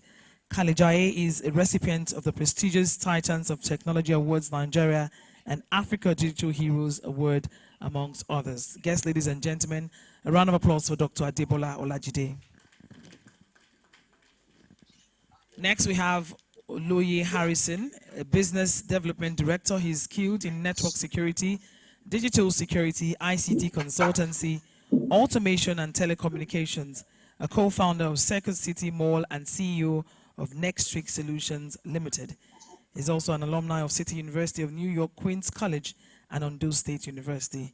Ladies and gentlemen, a round of applause for Oloye Harrison. Please, let's give him a round of applause. We just had to abridge some of these profiles because of time. Kunle Idowu, popularly known as Frank Donga, the only man that started off undressing himself before addressing us this morning. He's an award-winning actor, comedian, digital content creator, and communicator. His professional career in the media started as a producer, reporter, and news anchor at Network News 24, a CNN affiliate. He also worked as director of photography, editor, animator, and promo producer at both Television Continental TVC and Indani TV in Lagos, Nigeria. He constantly uses his platform as an edutainer for advocacy, social justice, civic education, and philanthropy. His use of humor with social commentary is well documented. Frank teaches several master classes and constantly speaks at universities, film festivals, and career programs on how to excel in the creative industry in Nigeria. Guests, ladies and gentlemen, a round of applause for Frank Donga.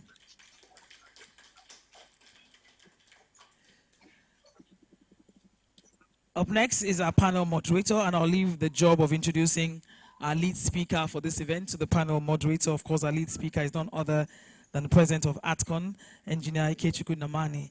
But up next is Peter Oluka. He is the editor of Tech Economy, a digital news website. He has worked as an IT aviation correspondent at the Nigeria Communications Week and at Nigerian News Direct. He is an ambassador of Nigeria Internet Registration Association, NIRA. He is a speechwriter and PR strategist. He's a co-partner at Digital PR Wire. Guests, ladies and gentlemen, our panel moderator for this afternoon, Peter Oluka of Tech Economy. A round of applause for him, please.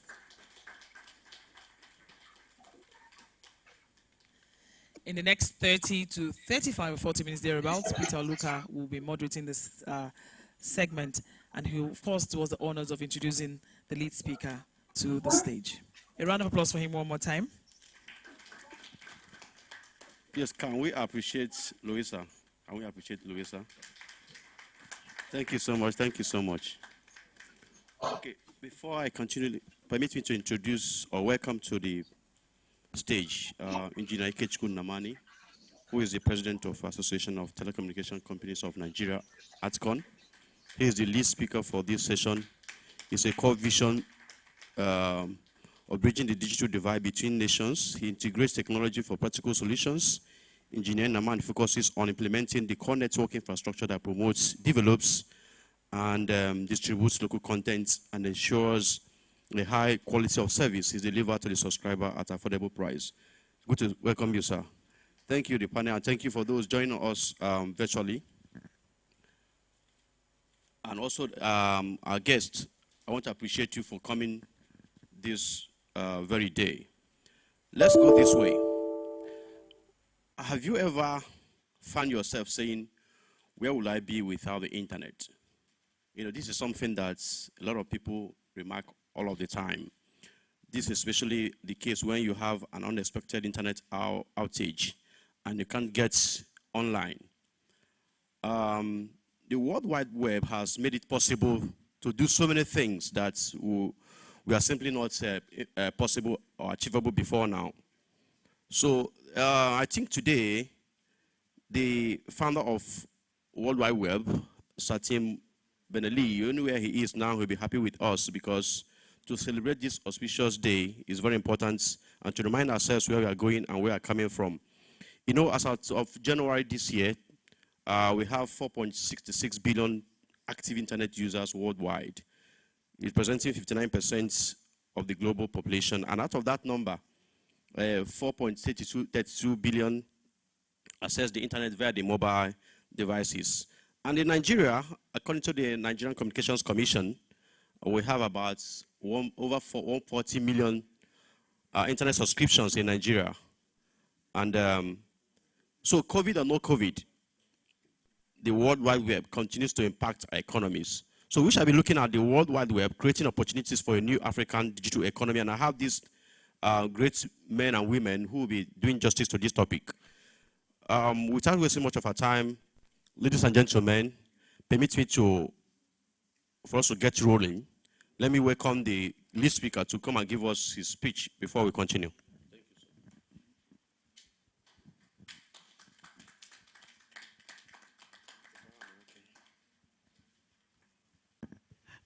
Good morning once again. The presentation, I don't know how you're going to project it though, because there is a presentation that's supposed to be projected.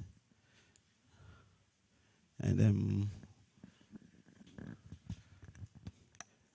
it's like the projector is off, so for some of us sitting behind, I don't know how they're going to watch. The guys close by should be fine. I see some screens, but we'll see.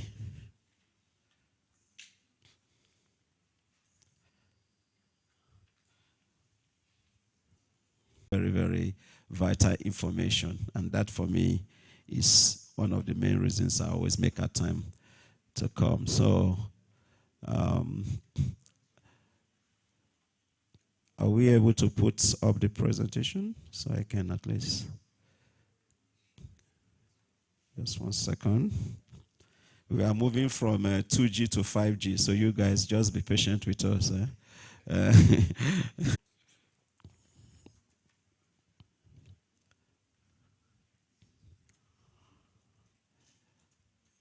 Okay. Okay. I think I can see stuff here. Yeah. Is that the PowerPoint? So if it is, just put it in slides.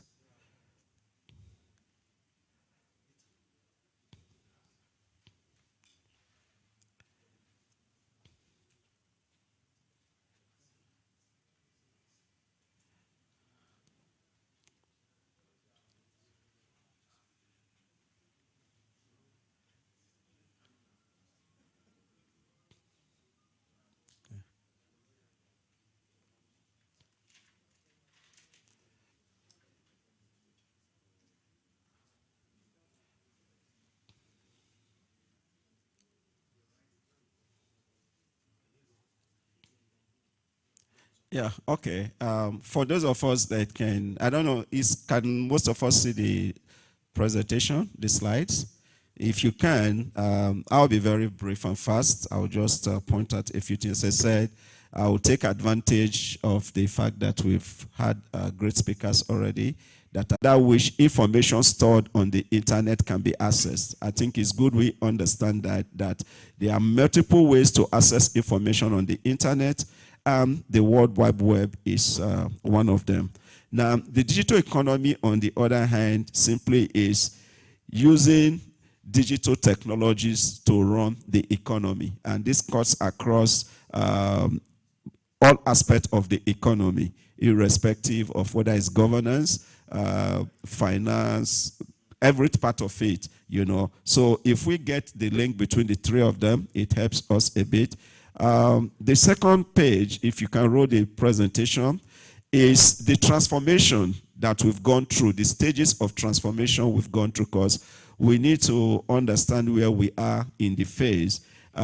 We started from what is basically called 2G, and if you check, that was where communication started as we know it over the years.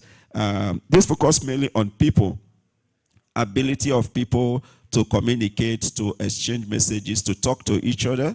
At this phase, we focus mainly on basically just making phone calls and eventually using SMS and other means of data, but mainly for people.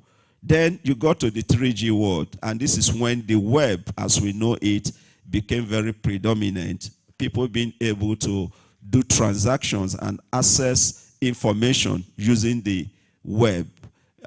Web pages were set up, people set up different types for commerce, for education, for health, and eventually we saw a great deal that has evolved to e-business, digital marketing, and the rest of this. At this time, communication has gone just beyond people being able to talk to businesses being run within using communication as a tool. Then eventually you've moved to the 4G world, which now you've gone just beyond people, business to things.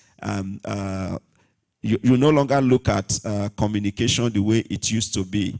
The major use of communication drastically reduced to the extent that people just making phone call became the list of what you use communication for. It has evolved more into things and businesses evolving. And today we are talking of the 5G world, where you're not just only combining people and things, but you're now looking at smart machines.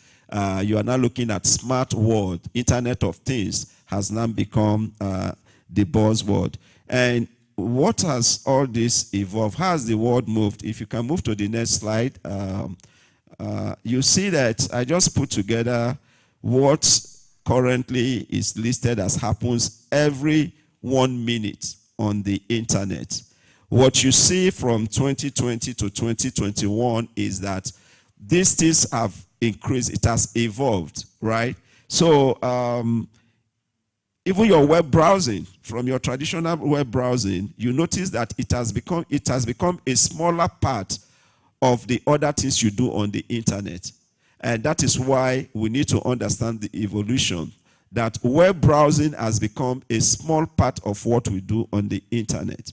It's still a very important and significant part, but the digital world has moved so far that you now do a lot of things, even using your apps. For instance, let me give a simple example. Some of us are accessing this event using Zoom. Now, you are accessing Zoom from two aspects. Some, you have the Zoom app, so you've installed it on either your devices or you've installed it on your laptops. Some are accessing it through the internet, through the World Wide Web, as we call it. Okay, I've had cases where I've had to use both. In some cases, you notice that on one particular platform, it doesn't work well, but if you switch to the other, it works better. So these things coexist, but it's important. But the most important thing out of this is to understand that we've moved to a digital world, and it's here to stay, and it's no longer the future. Back in the days, we used to talk of the future. The digital world is the present. It's no longer the future. And if we are not mindful of that and we don't do things that we need to do, we'll be left behind. Next slide. I'm trying to run through the slides so that I can get to the lead point I want to talk about. Next slide, if you don't mind. It talks about the differences, and we need to understand where things are between your traditional economy and your digital economy. How have things evolved? Back in the days, and we are not too far from the Ilupeju Industrial Estate and the Ikeja Industrial Estate. There was a time everything has to do with the size of the building, the facility you've built, okay? And that was what was seen to be the economy at that time.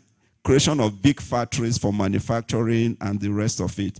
Suddenly, if you've been following the news, especially since this year, some of the biggest investment we've discussed coming into Nigeria has come in the area of data centers. There are some millions, hundreds of millions of dollars being invested in building new data centers, even in Lagos as we speak. At least I know of 3 or 4 of those projects running into a minimum of $100 million each. Now, you notice that is if you look at the economy, it has evolved. So people still build factories, but now we are building technology factories.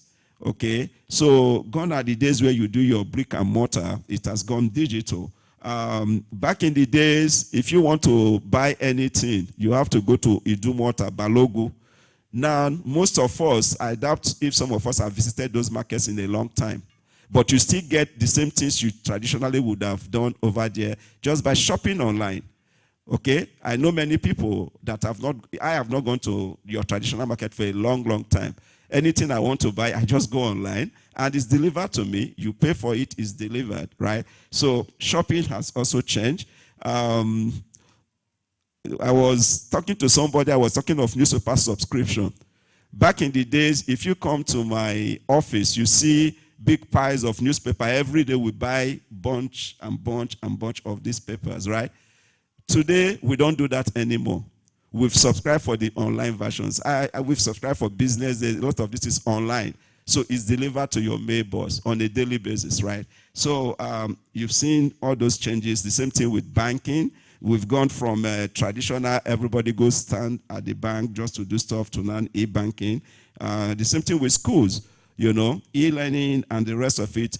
Before COVID, okay, these things were happening. COVID just accelerated them to the next level. The same thing, in one of the recent conference I was speaking, I indicated that in my company Medallion, since I think either March last year, we've not had the staff work in the office. They've been working remotely. Initially, it started from COVID. We were trying to follow the COVID compliance from the government. But guess what? I suddenly realized that even after COVID, our staff were more efficient working from the homes than in the office. Why? Most of them live very far, Ikorodu and all that. And by the time they spend 4 hours coming to the island, they spend 2 hours to sleep and recover from the traffic. That is already 6 hours. They now work for 1 or 2 hours, go for break, then they start the journey back. By the time they come the next day, they are tired. So we suddenly found out that the productivity rate of our staff, it may not be the same for every company, but for the business we do, our staffs are actually more productive working remotely than the way they were working in the past. So when COVID restrictions were lifted, we took a decision that staff should just work from the home. So as we're speaking, all our staff are still working from the home up till now, and it has reached to more productivity from what we can basically see. I can go on and on, but the reality is that the world have changed. What has become viable in terms of assets in the past has changed. Now, if you don't have digital assets as part of your portfolio, you are not rich. You can be, you know, you can have access to money, but it's not to the level of people that have access to this. Okay. Now, let me go to the 2 major slides I want to talk about. If you can roll the slides to page 7 and then page 8, because this is what is key here. Okay. This is from the World Economic Forum. We've moved from World Wide Web to the digital economy web. And it's important we understand this, because if we are to become viable, if we are to become part of the digital age, we need to understand the interlinking that has taken place globally and how the world is now structured. There is a new web, but it's gradually moving from your traditional World Wide Web as being the main thing to the new digital web, where all these things are connected from business, data, digital infrastructure, digital transformation of organizations and countries. COVID is a major part of the ecosystem. And then stakeholders capitalization, right?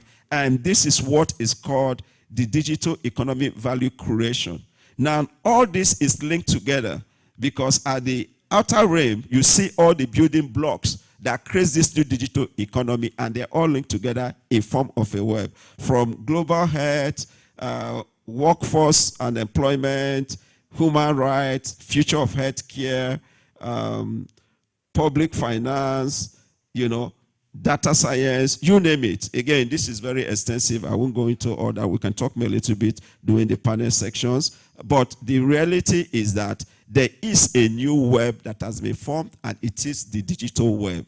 And if we are not playing in it, if we don't understand it, we won't take advantage of the opportunities that now exist. This is the future that we are now living in, and it's good to understand it. If you go to the next slide, which I think should be the second to the last one, how does this affect Africa? The same thing, just as you have on the global level, on the African level, we also have the new digital web for Africa. This has to do with Africa agriculture and innovation, leveraging renewable energy for Africa, regional cooperation across Africa. Our brother is going to be talking a little bit about that, I'm sure, because he runs the organization that deals with Africa integration. Secure Africa, security, what are the building blocks that secures Africa? And then driving Africa's growth and transforming Africa. Again, you see on the bigger circle, all the building blocks that makes this happen, issues about the future of energy, biodiversity, Africa response to COVID, workforce, security, innovation, and the rest of it. Now, what are the challenges facing the World Wide Web and digital economy? Dark web. There is a second web out there that most of us don't know about, and realistically, we should not know about it, or we should not get involved. It's called the dark web. The same way we all operate in the, let me call it light web now, if I may choose that phrase, which is the one we are all used to. There is a dark web out there that is growing. It's a dark side of the world that has all kinds of issues going on there. Fake news is a major challenge, which we've all talked about. You don't know what is true anymore. You receive information, you pass it across, and you don't know if it's true or not. You only find out after the fact that what you've just spread is actually not accurate, and it's a major challenge. Now, the combination of all this has led to censorship, both from government standpoint and from institutions, because in the process of trying to control wrong information or fake news, we are now seeing some elements of censorship, which unfortunately goes directly against the purpose of the internet and the World Wide Web. At the foundation of these two is openness to information. But when you're not seeing censorship from a state or various elements in response to the dark web or fake news, then it's a challenge on its own that must be addressed. Now, at the heart of all this is cybersecurity. Well, I'm happy there's some form being shared. It's a project I'm also part of, where we do the annual cybersecurity report. I will still encourage all of us to fill out that form, and then hopefully when the report is out. And by the way, this report, we've been doing it for many years, is for free. Nobody pays for it. I'm sure most of us here should have gotten previous copies of the report. It's always given out for free. So it's purely for education and information purpose. And I think I see Mrs. Beatrice, who runs that event. She's also here. Mrs. Beatrice, can you wave? Let them recognize you. Yeah, she runs the cybersecurity report. Please, let's encourage them by filling out that form and make sure it happens. So again, I'm going to let the other speakers speak, and then I should be ready to respond to some of the questions that we have. Thank you.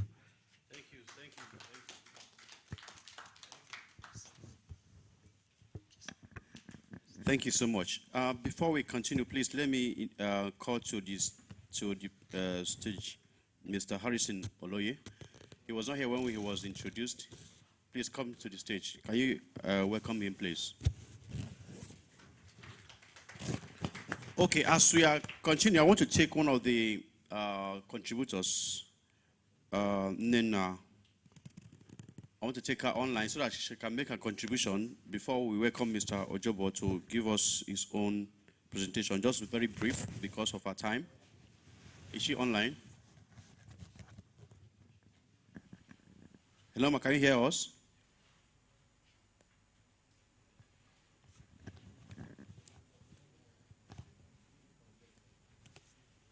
Hello, can you hear us, ma?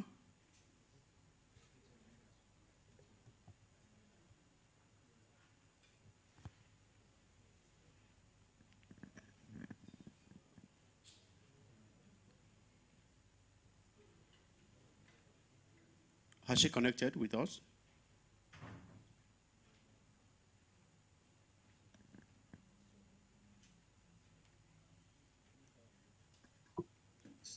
Hello, can you hear me? Yes. Thank you, Ma. We can hear you. Can you hear us? Thank you very much. I can hear and I've been following. How many minutes do I have, please? Okay. 3 minutes is okay. 3 minutes, please. Because of our time, please make it 3 minutes, please. All right. Thank you, everyone. That's okay by me. And thank you for having me. My name is Nena Wakama. I'm no longer the Africa Regional Coordinator. I'm the Chief Web Advocate at the World Wide Web Foundation. It's an honor for me to be here. And I want to thank those in Nigeria for taking time out to celebrate today. For the 2.5 minutes, I'd like to focus on 3 things. And that is why the World Wide Web was created, where the World Wide Web is today, and where we see the World Wide Web going tomorrow. I listened to the keynotes and the major speakers, and I want to say thank you for your contribution already. Why was the World Wide Web created? If I want to cite Tim Berners-Lee very well, he says, in one word, for everyone. And so that hashtag for everyone is still alive today. The reason the World Wide Web was created was to offer a technology platform for everyone to access, to use, and to contribute. So every time we speak about the World Wide Web, you need to ask yourself, does everyone have access? Is everyone able to contribute? Is everyone able to use it? So access, use, and contribution are the major reasons why the web was created, again, for everyone.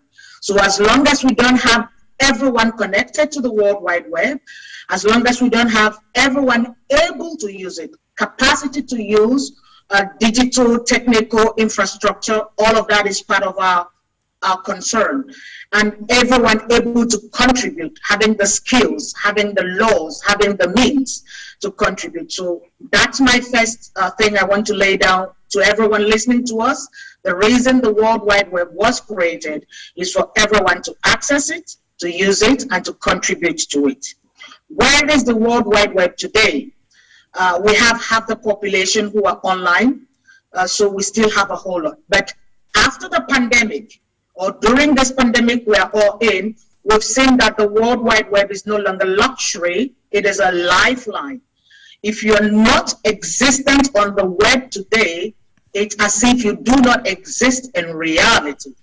And so one of the things we want to call our attention to is that we at the Web Foundation, and that is part of my role within the UN, is to ensure and advocate for the World Wide Web access to the internet to be a basic human right. Because without the internet, without access to the web today, you could hardly school, you can hardly train, you could hardly teach, you could hardly work, you could hardly do any banking. And I think the earlier speakers have mentioned the digital economy and even the future economy. So for us, where we are today is that the World Wide Web is no longer a luxury, is no longer a northern versus southern, poor versus rich thing. No, we think the time has come for access to the internet and access to the World Wide Web to be a basic human right. Where do we want to go? So first, we know why the web was created, where we are today. Where do we want to go? From the World Wide Web Foundation, we want to go further than where we are today. We want the digital economy to be that which will benefit everyone. We want citizen space to be that which will be powered by the World Wide Web. We would like governance to be powered by the World Wide Web. We'd like governments to use it to keep in contact with their citizens, but also citizens to use the World Wide Web to solve their own problems and the problems of other people. We would like the World Wide Web to contribute to security offline and online, and to be the building rock for the respect, the promotion, and the protection of human rights. Once again, my name is Nenna. I come from the internet, and I'd like to remind us that the World Wide Web is for everyone. Bringing you greetings from Sir Tim Berners-Lee. He's cool. He's not traveling as before. We're not traveling as before. And he sends his greetings to all of you. Thank you, Nigeria, for hosting us. And as normal, I'll see you online. Thank you. Thank you so much for this great contribution. Thank you. You know, I wanted to ask you about that remark you made some other time in the past about Nigeria having, should have digital leadership and not hustler mentality. But you have also addressed it in your just this remark you made now. So thank you so much for this contribution, Ma. Thank you. We appreciate you. I heard that Remy Nweke is there. I want to pay homage to a wonderful gentleman. Remy and myself have been around for 15 years. And yes, to Nigerians, please, we're not looking for champions in Ikeja or champions in Aba or in Maiduguri. It's an 8 billion population world, and that's where your leadership is needed. So quick fighting with government every day. There's 8 billion market out there, and Nigeria is leading in Africa, and I see no reason why you can't lead in the world. And this is from a Nigerian speaking, even if I'm not in Nigeria. Thank you very much. Thank you so much. Thank you. Thank you. Thank you so much. Thank you for that contribution. We have Dr. Don Pedro Angambi, the CEO of Tech TV. He's around. Can you wave to the congregation, please? Can you wave to the people? Okay. Thank you. Please.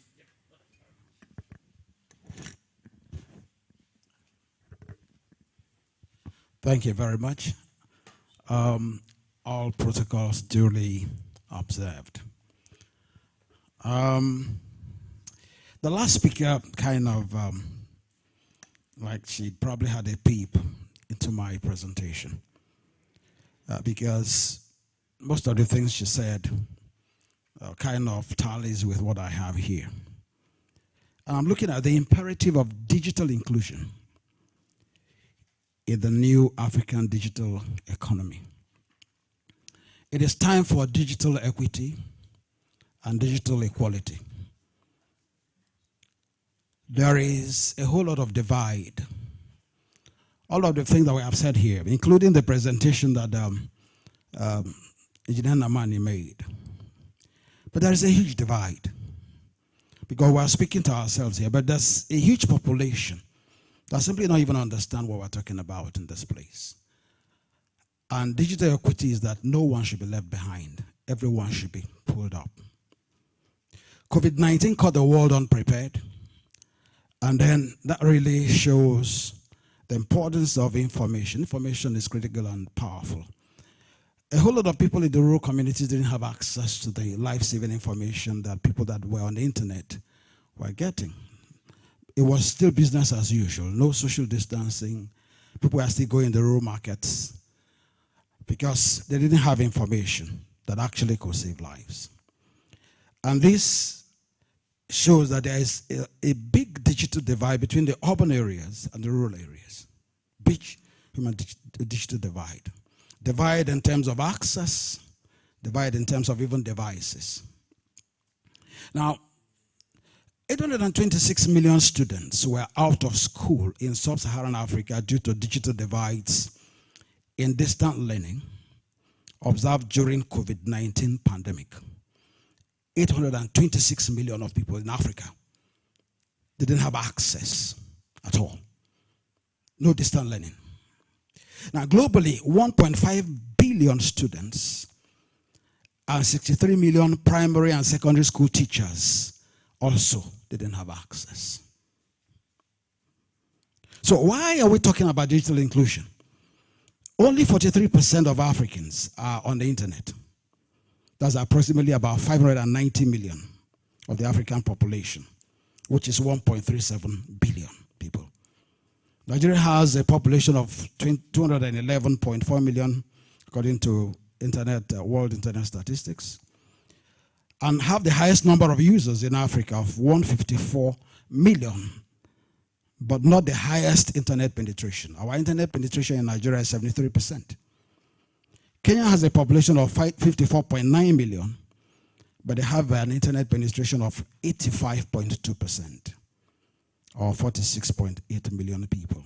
Now, I just took these two countries because These are the two leading countries in Africa in terms of the digital economy. Now, so where do we stand in Africa? The mobile internet connectivity in Africa is just 26% in sub-Saharan Africa, 26%. The 3G internet coverage we have is 75%, 3G. 4G is 49% in the sub-Saharan Africa. And there's also a huge gender gap, because that's also an area that we need to look at. The gender gap in terms of internet. The number of men versus the number of women that are actually using the internet. The gender gap is 37% between men and women.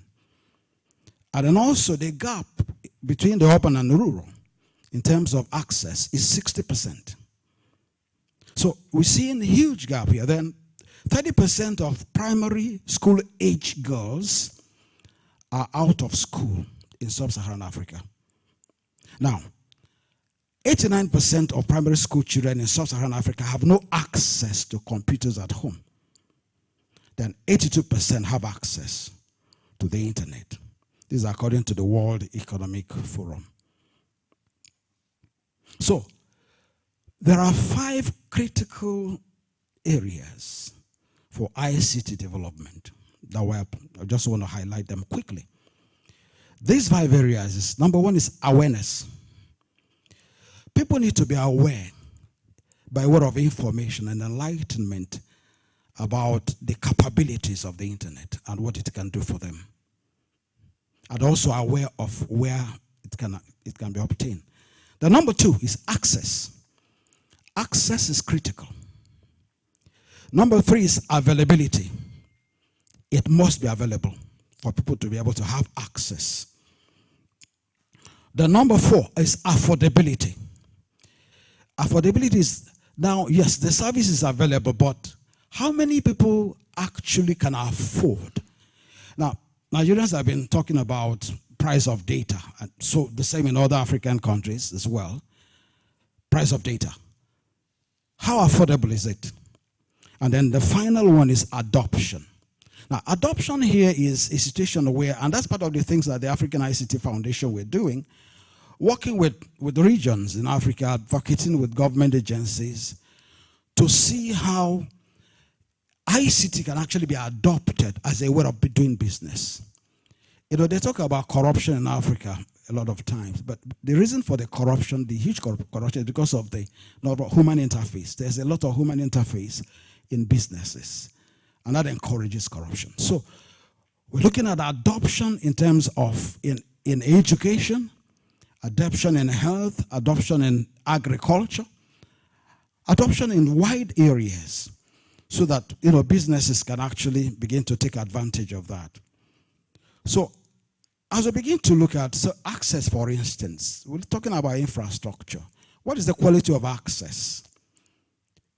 How do we bridge the digital divide? NCC, for instance, and Universal Service Provision Fund have some a kind of arrangement where they encourage operators to go to rural areas by providing subsidies. That's the way we can also extend this economic advantage to these people that are really largely underpopulated, underserved. Now, so when we're talking about availability, what are we saying? Are the services available? Do we have broadband? Do we have 3G? Do we have 4G? What is the regularity of the services? How regular are the services? What is the service readiness and response to requests from individuals? How do we cater for the unserved and underserved? Now, all of these are in the slide. I think the algorithm can probably provide it to participants so that I can move on quickly. Now, there is need for government to really pay serious attention to this. United Kingdom pumped in £5 billion to support the provision of gigabit capable broadband for the rural communities last year in March 2020. UK already has 95% super fast broadband coverage. And so that really, because the more coverage you have, the more it helps in building the economy. Now, UNESCO in 2015 came up with a framework that is called ROMX. It endorsed the universality of the internet with focus on a set of indicators known as ROMX. Now, ROMX, R-O-M, then X, standing for rights, openness, accessibility, multi-stakeholder engagement and participation, then cross-cutting indicators. Now, for rights, for instance, he said that every human being has the right to information, to freedom of information. There is a set of 303 indicators with 109 core indicators in this area, looking at performance of government, companies, civil societies, and relevant groups with regards to the use of the internet.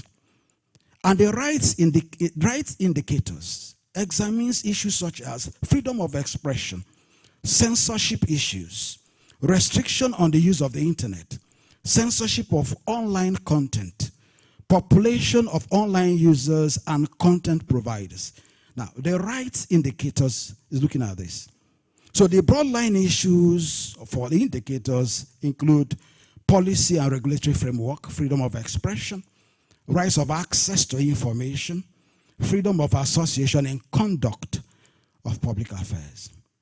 So at the African ICT Foundation, therefore, we are advocating that Nigeria should really look at seriously at the ROMX indicators as proposed, as advocated by the UNESCO at the 35th General Assembly, and adopt it, looking at issues of universality of internet. Universality of internet is critical for the development of the African economy. The right to internet that guarantees unhindered access and freedom is sine qua non to the growth of African digital economy. Open access and non-discriminatory policy in critical ICT development in the continent is very important. Accessibility is key for all demographics, and a multi-stakeholder approach is very, very important. And part of the issue that we had also advocated that I mentioned here is for adoption is also important for government to ensure that locally developed softwares are patronized by government agencies as against getting softwares from overseas. And also we say the same thing for other African countries, that where you have locally developed softwares that can actually help drive government and drive the economy, such softwares, I think, should be adopted. In conclusion, internet is a fundamental human right and must be guaranteed for all. Any attempt to infringe on this right will stifle innovation and creativity, will hurt the African economy. However, we'll advocate for ethical and responsible use of the internet in such a way that sanity is maintained. Netizens have the responsibility of ensuring that contents are truthful, responsible, and contributes to the development of society. Thank you. Thank you so much. Thank you so much. Thank you so much.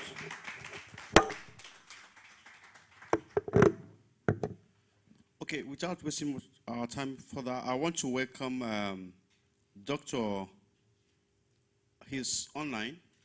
Can you connect him, please, Dr. Debola Olajide? So if you take someone here, we'll just take someone virtually so that we have everybody, that will be inclusive.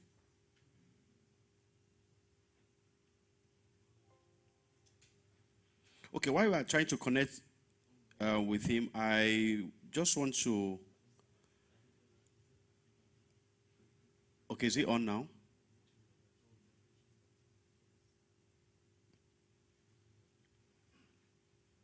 Okay, Kunle, please, I want to come to you just quickly. Yes. With all we've said, the World Wide Web, he's on now? Okay, let me just address this and then we'll come to him. Are you concerned that we do more of download than upload? So what do I have to say about the content? We do more of downloads and uploads. Is that it? So how do we get more content to be uploaded so that people out there, people outside Nigeria can, take our content? Because most times what we do is to download people's content. You're putting me on the spot here. Unfortunately, like a lot of things in other parts of the country, we consume more than we produce. Does that ring any bells?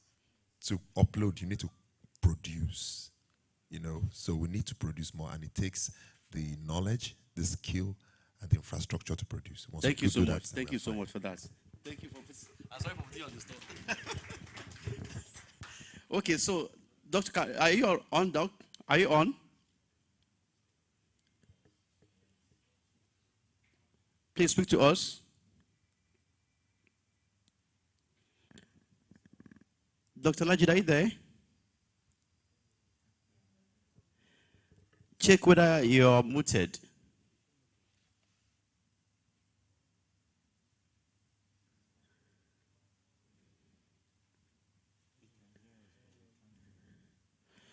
Okay, while they're trying to solve that, I want to come to Chinwade, please. I want to come to you. Yes.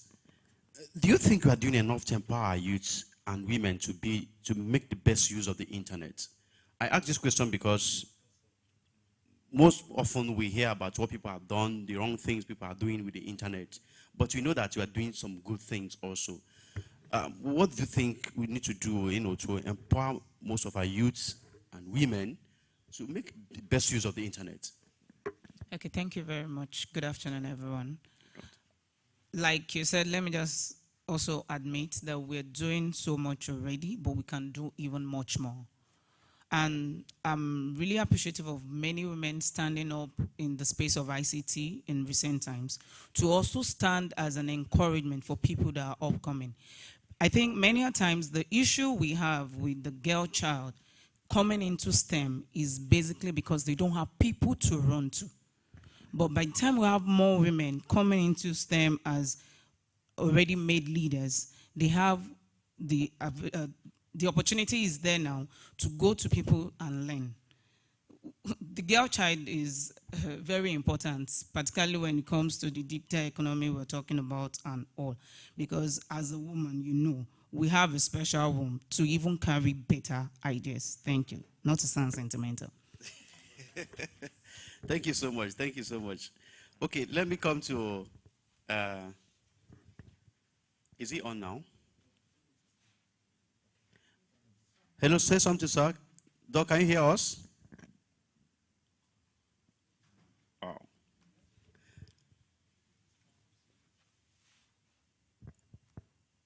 We can still not hear you.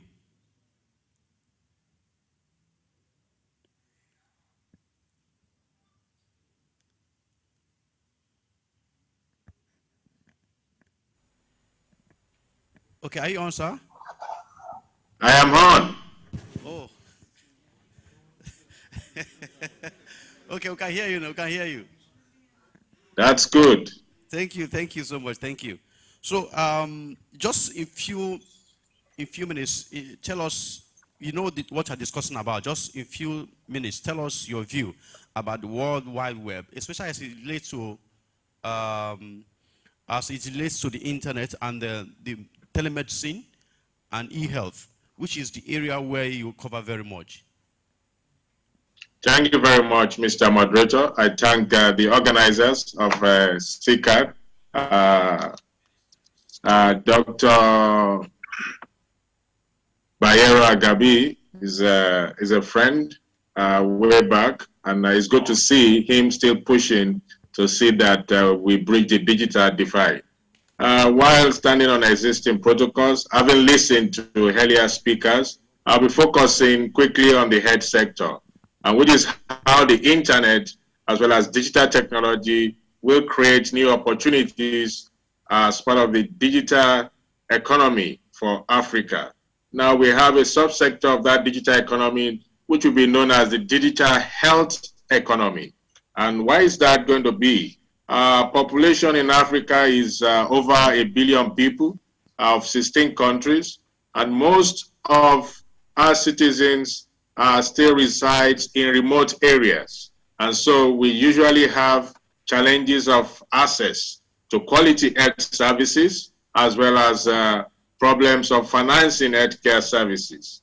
As a matter of fact, COVID-19 has been the driver for the use of these technologies in healthcare. So what are the promises?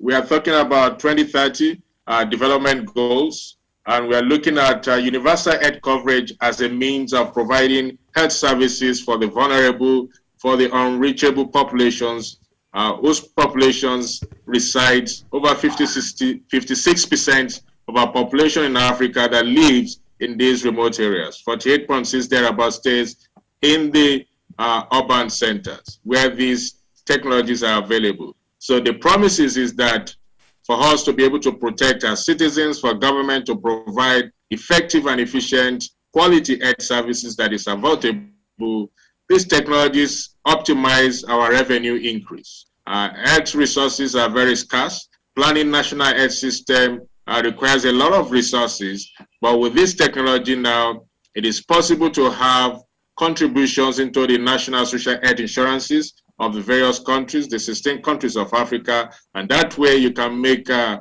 contribution from the informal sectors, and they can be protected in time of illness where they won't be able to afford to pay for their health care. We're also seeing cost reductions in terms of cost savings, in terms of travel times and the turnaround time to get a medical consultation or to be tested or have a second opinion or to have your tests, medical diagnostic tests reviewed. And also this technology is bringing opportunity to expand coverage. Looking at the fact that most of us still live far away from where these infrastructures that will drive the internet in the health sectors are currently being deployed. As this broadband is being deployed from the city centers towards remote areas, there's possibility of expanding the coverage of health services. I've talked about financial protection and improved outcome for everyone along the value chains. And because of time, what are the challenges? There are still challenges despite that post-pandemic, COVID-19 pandemic, the uptake of this technology in the health sector has improved compared to years of where we have limited adoption, because the health sector is still the only sector that is yet to be fully automated and digitized. It's the last sector to yet come fully online. We still have self-limiting cultural beliefs, which varies from cultural settings to the other, about how my health information will be handled and how I can trust the person who is on the other side of the internet. And with artificial intelligence coming up, a great demand is on the ethics as well as the privacy and how these health informations are processed. So these self-limiting cultural beliefs, again, can be seen to be one of the challenges in having fully automated system. I hope I'm still online. And then the other challenges we see is that of health insurance limitations, because technology initially has a cost, and then when you look at the total cost of ownership with initial huge cost, most healthcare organizations tend to shy away from deploying this technology. But with the increase in this uptake, we see that using artificial intelligence can actually improve on how we contribute for health insurance, and also how to reduce how people eradicate identity theft in terms of the enrollees who provide and the providers of these services. So because our insurance coverage, for instance, in Nigeria is less than 5% of our population, that actually limits the deployment of this technology. So we need to up the game. Then infrastructural deficit is also something of interest. Like I made mention, I've been having in the last 10-15 minutes an unstable internet. At the commencement of the World Wide Web Day celebration, my network was very hot, and then wasn't slow. The bandwidth speed was okay until now. Thank you, Doc. Again, we need to keep working to see how these challenges are resolved. So there's no doubt that COVID-19 has revealed how fragile our national health systems are across Africa, and not just Africa, globally.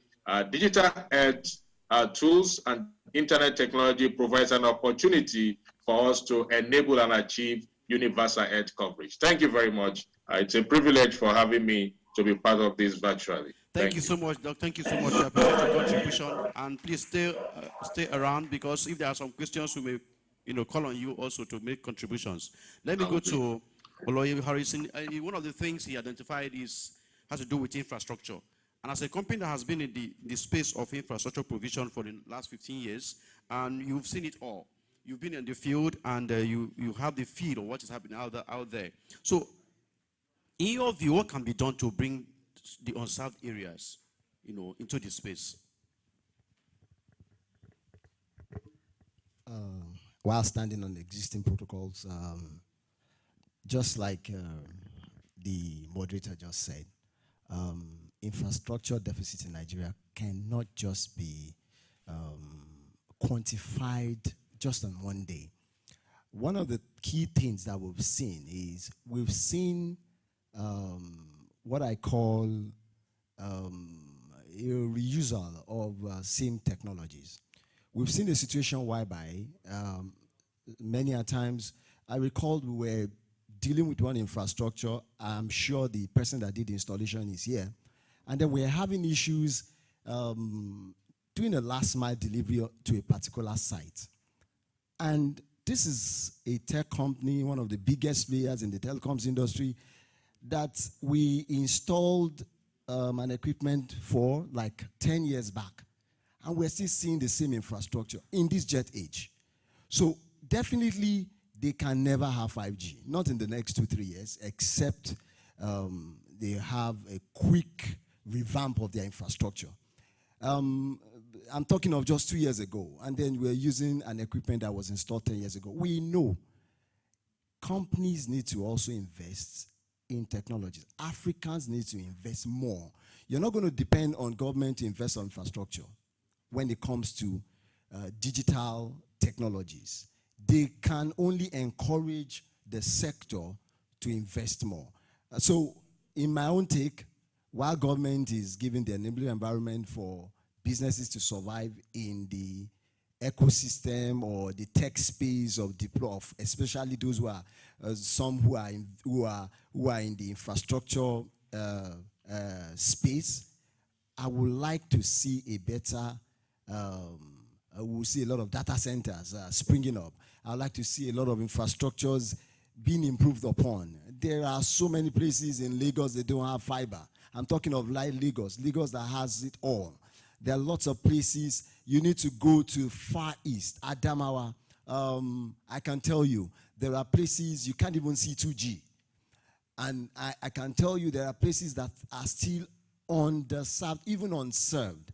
We are involved in the project, and I found out that in a couple of places where we think there is at least some form of data, nothing is happening there.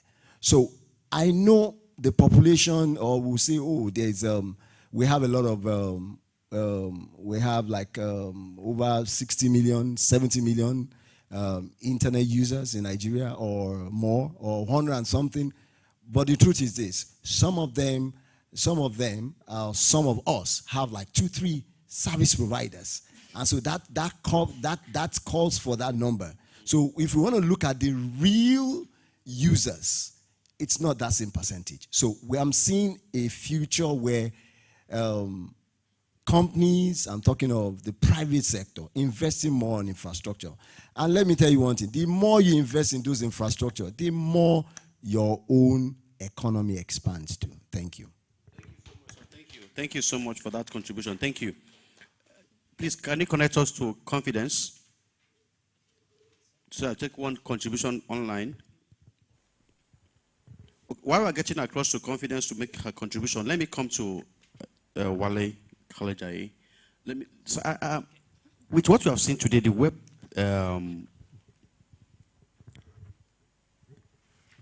with Nigeria as a case study, how do you think Africa can offer a better governed digital economy ecosystem? Good afternoon, ladies and gentlemen, and I stand on all existing protocols. Thanks for the question. And I want to also appreciate the previous speakers, as most of the issues have already been dealt with. As we know, the internet is still evolving, despite how advanced it looks like today. 3-4 years ago, we're still talking of 3G. But look at our youths are very intelligent. We have a lot of unemployment in Africa. And this is an area that the government should tap into across all the African countries. We should be setting up IT parks, IT centers, not IT, what do they call it, cyber cafe. No, but IT parks where people can go with their laptop, link up and start learning Python, learning programming, our language, and we can now be offering and exporting our expertise. I was in Bangalore a few months ago, and I was amazed at how India is exporting programming. A lot of programmers in India work in UK, in Europe, and all that without leaving their space. So why can't Africa also benefit from this? This is even the time where, from what we have seen in the last 2 years in the world, where we've all been in one space or another, it shows that we can work at home and still achieve optimal results. So I would end my response by saying the same thing again. Government should attract investors, encourage to develop our infrastructure adequately so that we can actually connect and tap into this fast-moving data train. Thank you so much. Thank you so much for that contribution, sir. Thank you. Let me get to confidence now. Can you hear us? I'm here. Okay, thank you so much. Thank you for joining us. Please, I can hear you very well, Peter. Okay. Good afternoon. Good afternoon. Just just a quick one. So with all the benefits highlighted, and the digital economy has also created new risks from cybersecurity breaches to facilitating illegal economic activities and challenges. So I'm talking about the issue of privacy. So are you worried about privacy on the web? Thank you very much for that question. I mean, whether or not I'm worried about privacy on the web is a very, I would like to, I'll give a subjective answer. We know that we consume quite a lot of services online, and some of those services we do not get to pay for it. The truth is that to an appreciable extent, we are paying with our privacy for the services that we are receiving. However, how far the intrusion or how permeating these technologies will allow them to take on and privacy is a different ballgame entirely, and different appetites for different people. But generally speaking, I will comment around digital economy as it has to do with security, cybersecurity generally. And I have listened to quite a lot of the other speakers discuss around inclusion, digital access for the unserved and the underserved, and I'm really, really blown away that we're having this conversation and we're having it at this scale, and I'm excited that we're having this. However, we should also really note that with an increased uptick in digital technologies, we also have an increased cybersecurity risk. That's not by itself a bad thing if we're doing something about it, because just about any venture we take on, there has to be some sort of risk. If you have a warehouse, for example, you would have a security guy at the gate for one. You would have really strong doors, you would have processes and things around to ensure that your goods services stored in your warehouse, your goods stored in the warehouse are not stolen. So I'm calling on everyone here as well to take on that same mentality online, because as we're embracing digital and embracing the digital economy, which is a must right now, we should also not pay lip service to cybersecurity, both from the data security angle of someone who collects data and is a custodian of data, Like health data, I mean, I was listening to Dr. speak about this, and I'll make sure that we uphold that very strongly and invest in cybersecurity in that regard. We also need to invest in cybersecurity as it has to do with awareness of the end user, their risk, and their responsibilities. Strongly, I'm going to emphasize responsibilities to using digital technologies. We need to ensure that our end users understand what these risks are, how to identify, for example, phishing emails, what responsibility they have to safeguard their information and to ensure that, they don't give this information to people who could exploit them, for example. So those are some of the things I want to touch on. We should also not pay lip service to skill and talent acquisition in cybersecurity. I mean, I listened to the last speaker just comment around what's happening in India, and I definitely really agree with him. In fact, in line with that, I believe that we can go from, as a country and as a continent, we can go from being, go from cybercrime and transform to cyber great, where we're exporting our talents in cybersecurity and servicing the rest of the world. What's stopping us from being the India of the world as it has to do with cybersecurity? We already know that there's a lot of talent here, but that is being purposed for the wrong reasons. How about we repurpose them? How about we even drive inclusion and solve unemployment issues with cybersecurity as we develop our people? I mean, I listened to Tino Ade speak around inclusion, and this is so dear to my heart, and that's why I launched Cyber Girls. What we're doing with Cyber Girls is we are upskilling, we are skilling girls, giving girls cybersecurity skills in 6 states across Nigeria: Adamawa, Kaduna, Cross River, Enugu. I mean, just about 1 state per geopolitical zone. And what we're doing is we're giving those girls cybersecurity skills as a way to elevate them from poverty. Sorry, something just got into my eyes. Yeah, so I believe that we shouldn't pay lip service also to talent grooming and ensuring that our people have the skills to take up the opportunities that the digital economy are going to give us in every regard, including information security. Thank you very much. Thank you so much. I know confidence, if I allow you, I'm going to go into different dimensions too. Thank you for these brief remarks. Let me go to Erin Omije. Is she online? As we are trying to connect her from InfoBeep, sorry. As we're trying to connect to her, let me come to Engineer Namani. Where is the money? Everything goes around investments. Where's the money? I know you've made mention about you have been always called for a special bank for the ICT sector to help to raise the funding and to help to support. Do you still agree, stand on that? So where's the money to invest? Everything talks about investment. Where is it?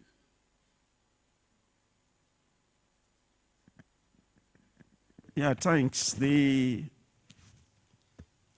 reality is, yes, more investment is needed, but we are also seeing a lot of investment come into the space. As I mentioned earlier, I'm aware of some new data center being built, upwards of $100 million per data center. That is new foreign direct investment coming into that space. I'm also aware of some new investment in metro fiber and the rest of it. So if you've also been following the trend, there's been also some good valuation and investment in the fintech space within the country. So all these have one thing in common. These are all private sector driven. So yes, from the government side, we've seen some good process from Galaxy Backbone and the rest of it, which, by the way, people don't understand this.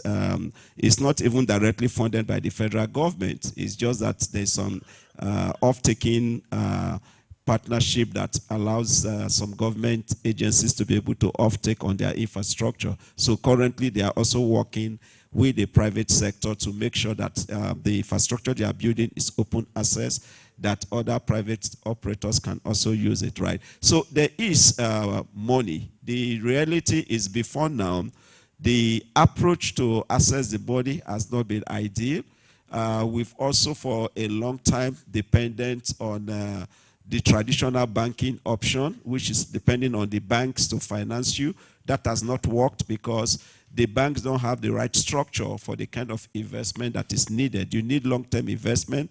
You need very cheap investment. The Nigeria banking system is currently not structured for that kind of funding. So having realized that, the private sector is now looking towards more equity-based kind of play, foreign-based kind of play, and the funding is coming, but your project have to have the right structure. It has to have the right potential. What we've seen in the past is that people don't just have the right structure. Instead, your company needs equity investment. You are looking for loan and vice versa. We've seen some of that in the past, so it's been corrected.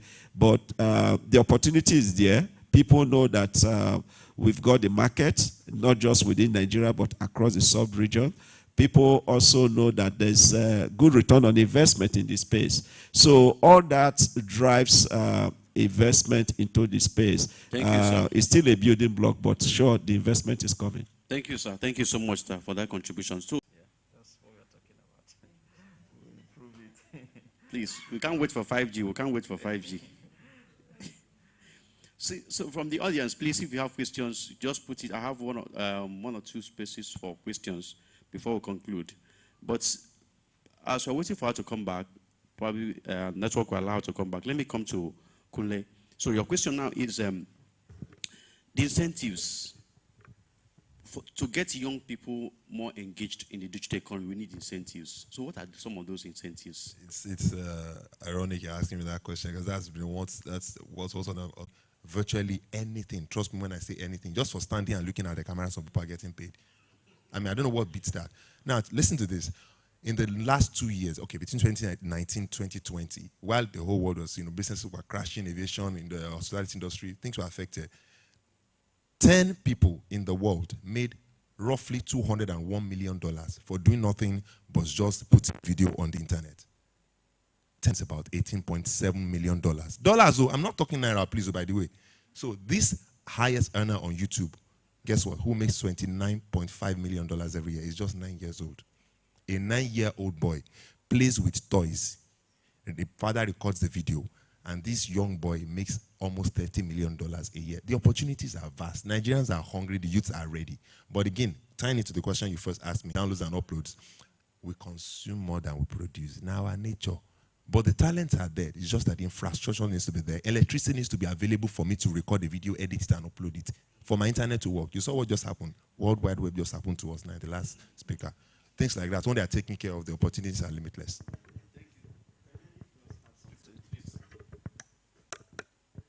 Yeah, I want to add to what he just said, because we need to change the narrative. We actually need to start letting people understand what is going on and the truth, okay? I have a very personal experience of what he just said about the guy in Ibadan. This one is my own nephew. Some of you may know him. He used to work with me. This guy finished from Uniport, studied computer science. He came back right here in Lagos without going, and I think he even attended some program at DBI, okay? This guy was able to train himself very well in coding and all that stuff, right? So while he was still here working, he got a job from Canada. And they were paying him in dollars while he was here in Nigeria. He didn't, for more than 2 years, he was working and they were paying him big money, good money. I won't say the amount, but the guy was earning serious money that when you convert it, it runs into millions every month.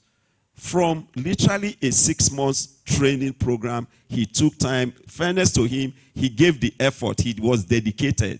6 months, the guy was literally living in the room, not coming out to hang around with people. But he trained himself, and he got a very, very good job. So this same thing people are talking of India, it's happening here, just that people, we are not saying a lot of it. And the youth need to understand that, because if you understand that you can make more money being a professional, that may take you literally not more than 6 months from the day you decide to be trained. You don't need to do Yahoo. Or when I hear some of those things, I just wonder, because something is wrong. There is good paying jobs you can do in ICT that if you start today to train yourself, within 6 months, you can get foreign companies paying you while you are still in this country. Thank you, sir. Yes, please. Please. Thank you very much. it boils down to those five things I talked about. Awareness. A whole lot of the youths are not really aware that can make money from the internet.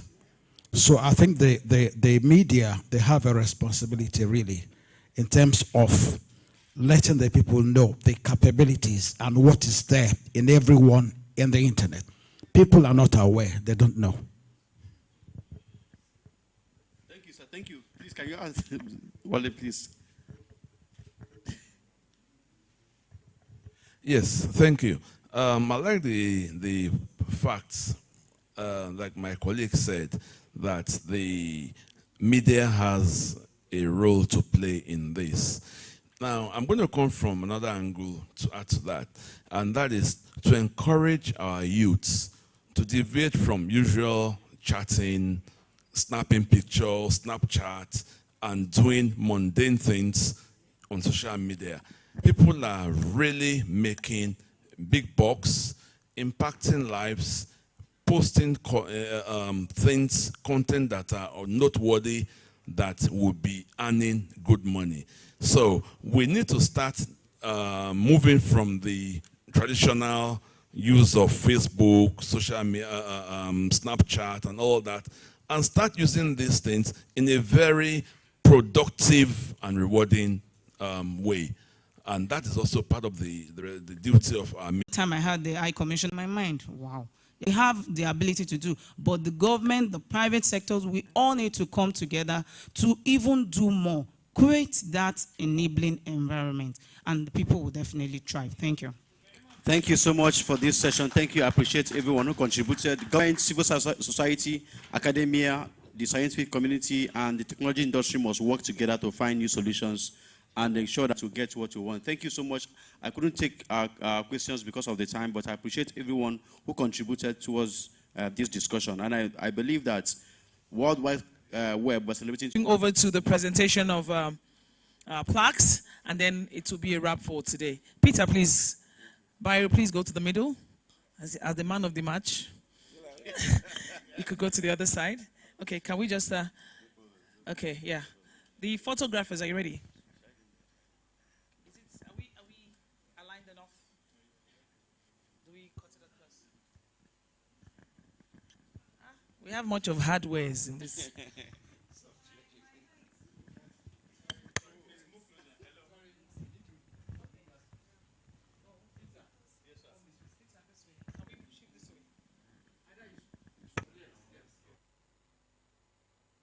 Of tech economy. Please appreciate him. He just got a new award just last week from the Titans of Tech. God bless you. We'll be appreciating our partners for making this day a reality. Thank you very much to CloudFlex, our premier enterprise cloud computing infrastructure. CloudFlex, please, a round of applause.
We appreciate you. Dr. Adebola Olajide. Thank you very much, Doctor. And we have InfoBabe. Thank you very much for partnering with us on this event. And then last but not the least, we have Internet Exchange Points of Nigeria XPN. Mr. Rudman, thank you very much. And Connect for partnering with us. We appreciate you and we say thank you very much for coming. But Hillary will be doing the official vote of thanks, and of course we'll call it a wrap for today. Thank you so much, Your Excellency, the Commander-in-Chief of the Microphone, Louisa herself. Did I just give her a title you are not familiar with? All right. Indeed, we want to appreciate every one of us who has been part of this event, those who have joined us virtually from Ilorin, Kwara State, from Abuja, from Kano, from Portugal, and a host of other cities who were able to link up with us for this celebration. Those of us who have made it to the venue of the World Wide Web Day Celebration 2021, we'd like to thank you. And on behalf of every member of the team of the Center for Cyber Awareness and Development, we can't appreciate all our partners enough. We want to appreciate the Nigerian Communications Commission, the National Information Technology Development Agency, Digital Bridge Institute, Galaxy Backbone Limited,